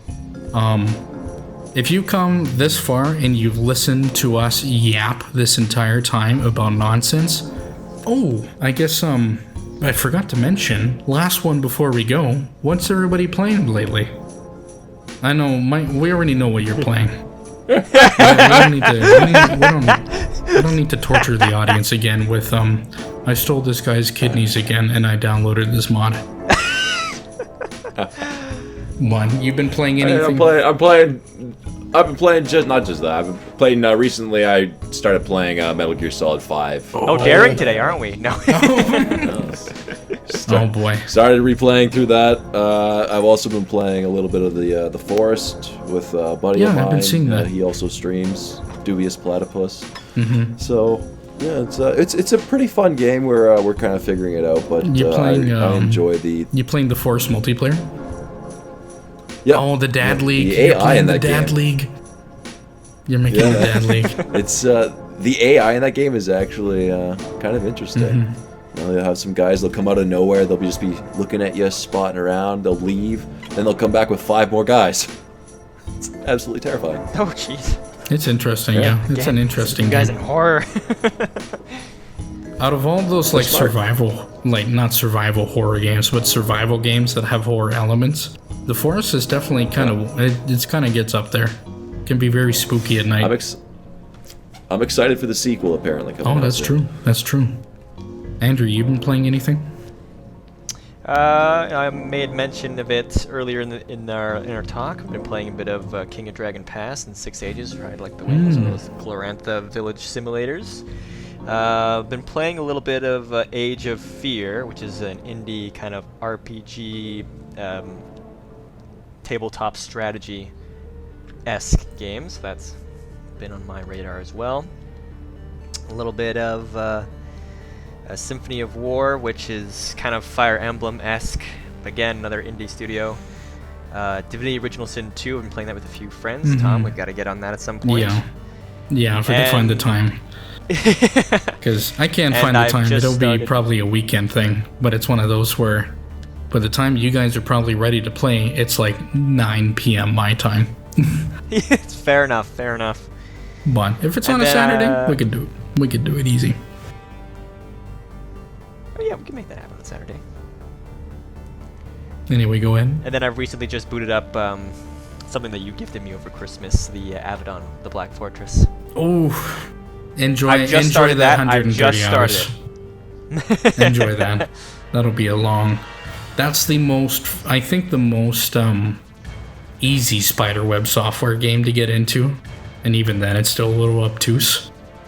But it's like, those are interesting games. There's a lot of content to go through with those ones if you can stomach the content. It's definitely the easiest. Avernum Escape from the Pit that game is a bitch. That game is a German big buxom dominatrix slapping your ass crazy. That's how mean it is. And Tell me more, Tom. Tell me more. I can see if you're into that, you're into that. I'm not into Avernum. But, for the people that are out there, well, the big buxom German dominatrix, they need some love too. So I'm glad that people enjoy those games. But I guess cap it off with me. Lately, I've been playing 2 games specifically lately. I've been playing first game that I started up this morning of the when we recorded this video. I started up the Dead Space remake that just came out not too long ago, and this is one of those games that I have been kind of not really dreading playing, but it's one of those where it's just like, kind of like not really excited, but sure, I'll play it. And since you can get you can get kind of a deal with it right now with like EA Play Pro or something like that. You don't have to pay the full like $90 or $80 to play the game. So that's what I'm doing to play it. But I've been kind of derogatorily calling this game Microwave Leftovers. And the only thing I'm going to say with this is that, sometimes I'm wrong. Sometimes I'm wrong about a game. And to kind of save my ego on this, I'm just going to say, you know what? Sometimes even Microwave Leftovers can be pretty damn good. But no, it's a decent game. It's a decent remake too. Does pretty much everything a remake kind of needs to do. And so apparently there's been some interesting parts of the narrative when it comes to the end of the game that kind of changes things if they want to do remakes of the other 2 games. So I'm kind of curious to see where it goes. I haven't experienced that yet, but we'll see how that goes. And then the other game, the one I was more excited to get into, which was I am no secret that I am a lover of Tango Gameworks, which is the developers of The Evil Within and The Evil Within 2, and last year's Ghostwire Tokyo, which was just okay.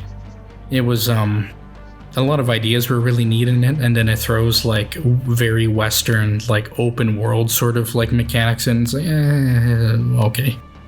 But on Wednesday, there was this Xbox Developer Direct where they were talking about a bunch of games that were coming out, and one of the games that they showed off there was, and it was a surprise one that they announced, was Hi-Fi Rush, which is developed by Tango Gameworks, the guy who did The Evil Within. And it's like this goofy, cartoony, like rhythm, like beat 'em up slasher game. So like think like Devil May Cry or Bayonetta, like one of those games where you beat people up and you got your big fat meter that goes all the way up to S tier. But it's also like a rhythm game. So you gotta like beat them up to the beat and like make sure that you're fighting everything and doing everything around the beat. Now, if you're not musically minded, you can still beat them up without beating them, if you will, to the beat. But if you hit them on the beat, then you get bonuses for it. Not just in filling up that S meter, but you get bonuses like in damage and other things like that. And it's a system, it takes a little bit of a while to get used to, because like when you play these games, you usually want to go like, let me pull my, here's my controller, and I'm going to try and do some ASMR controller speak. There we go. That's what you want to do. You want to do that as quick as you can to basically fill up that meter. This game is like, no, hold on, slow down a little bit. And you go boom, tsh, boom, boom, tsh. Like you hit everything to the beat, and it's really intuitive, and I really, really like it, and I enjoy it. It's got a bunch of like licensed music in it that's also really good. Like they got 9 Inch Nails on there. They got the Black Keys. It opens up with Lonely Boy by the Black Keys, and it's just like, yeah, okay, this is my kind of game. I can jam to this. And that was a shadow drop. That was, we announced it at this developer direct thing, and also you can play it now. And I'm like, damn, okay, cool. New Tango Gameworks Kino. Thank you. Yes, please. I've been really enjoying that. So, video on it? Probably not. Or maybe, who knows? Maybe there will be a video. But I do want to kind of segue a little bit. I am going to do more sort of off-the-cuff sort of impressions videos, so to speak, about newer games that I've been going through. Because a lot of the games that I tend to review are either games that did not come out the same year, or are kind of smaller games like Signalis or like Atom RPG or The Somnium Files, which have been the latest ones. So I want to do these kind of impression games, or these impressions videos that will cover newer games that I can just do without a script off the cuff, and just kind of put it out there so people can figure out what I think about them. Because some people have been asking me and begging me, you need to do more modern games, you need to do this, you need to do that. I'm like, oh, okay, fine. But yeah, that's what I've been playing lately. So. Good to hear. Yeah. So, is that all, gentlemen? Are we done with this today? I don't have anything else to add. Yeah. What about you, Andrew? I'm satisfied as you are. Well, I'm also kind of satisfied because I'm looking at my time thing right now, and we are about 2 hours and 48 minutes, which I think is a very nice, fat, long form video. So, for everyone out there, we already said it once, but we kind of forgot that we were doing this extra portion of what we were playing. But to conclude, this is the first inaugural TomCast episode, a Tom the Chosen One. What's it called? It's a Tom the Chosen One podcast. You come here for me and these other jokers. Okay. A supplementary podcast. There we go. And I hope you all really enjoyed it. If you made it this far, if you don't, well, you're probably not going to hear this anyways. But thanks for joining. We are going to try maybe like every 2 weeks or every 3 weeks, one of the two. So no, this is definitely not going to be like a weekly thing. I don't think we can do that. I also don't want to be editing 3 hours of podcasts every single week. So with that, I think we're going to leave it there. Do you guys have anything to cap it off with? Mike? No. I don't believe so. Andrew? I just want to say thank you for thank you for having me join you on this. It's been fun to just shoot the shit essentially about stuff that we're interested in, and I can't wait to hear more about what we'll talk about in the future. Oh yeah, for sure. And so It's been a lot of fun. It has been a lot of fun. This has been something we've been doing, trying to get going for a long time, even with Andrew. And Andrew and I, we've been trying to do like a podcast with another friend of ours. And if you're listening, and you know who you are, for ages and ages. And it just never got there, which is fine. That's okay. Don't worry about it, you filthy animal. But no, this one's finally here. There's at least something out. So hopefully in a couple weeks, you'll hear from us again. And we'll have a different kind of episode with different topics instead of just, what do we want to see in the future? So with that, this is Tom the Chosen One, and I hope you're all having a wonderful time. Take it easy.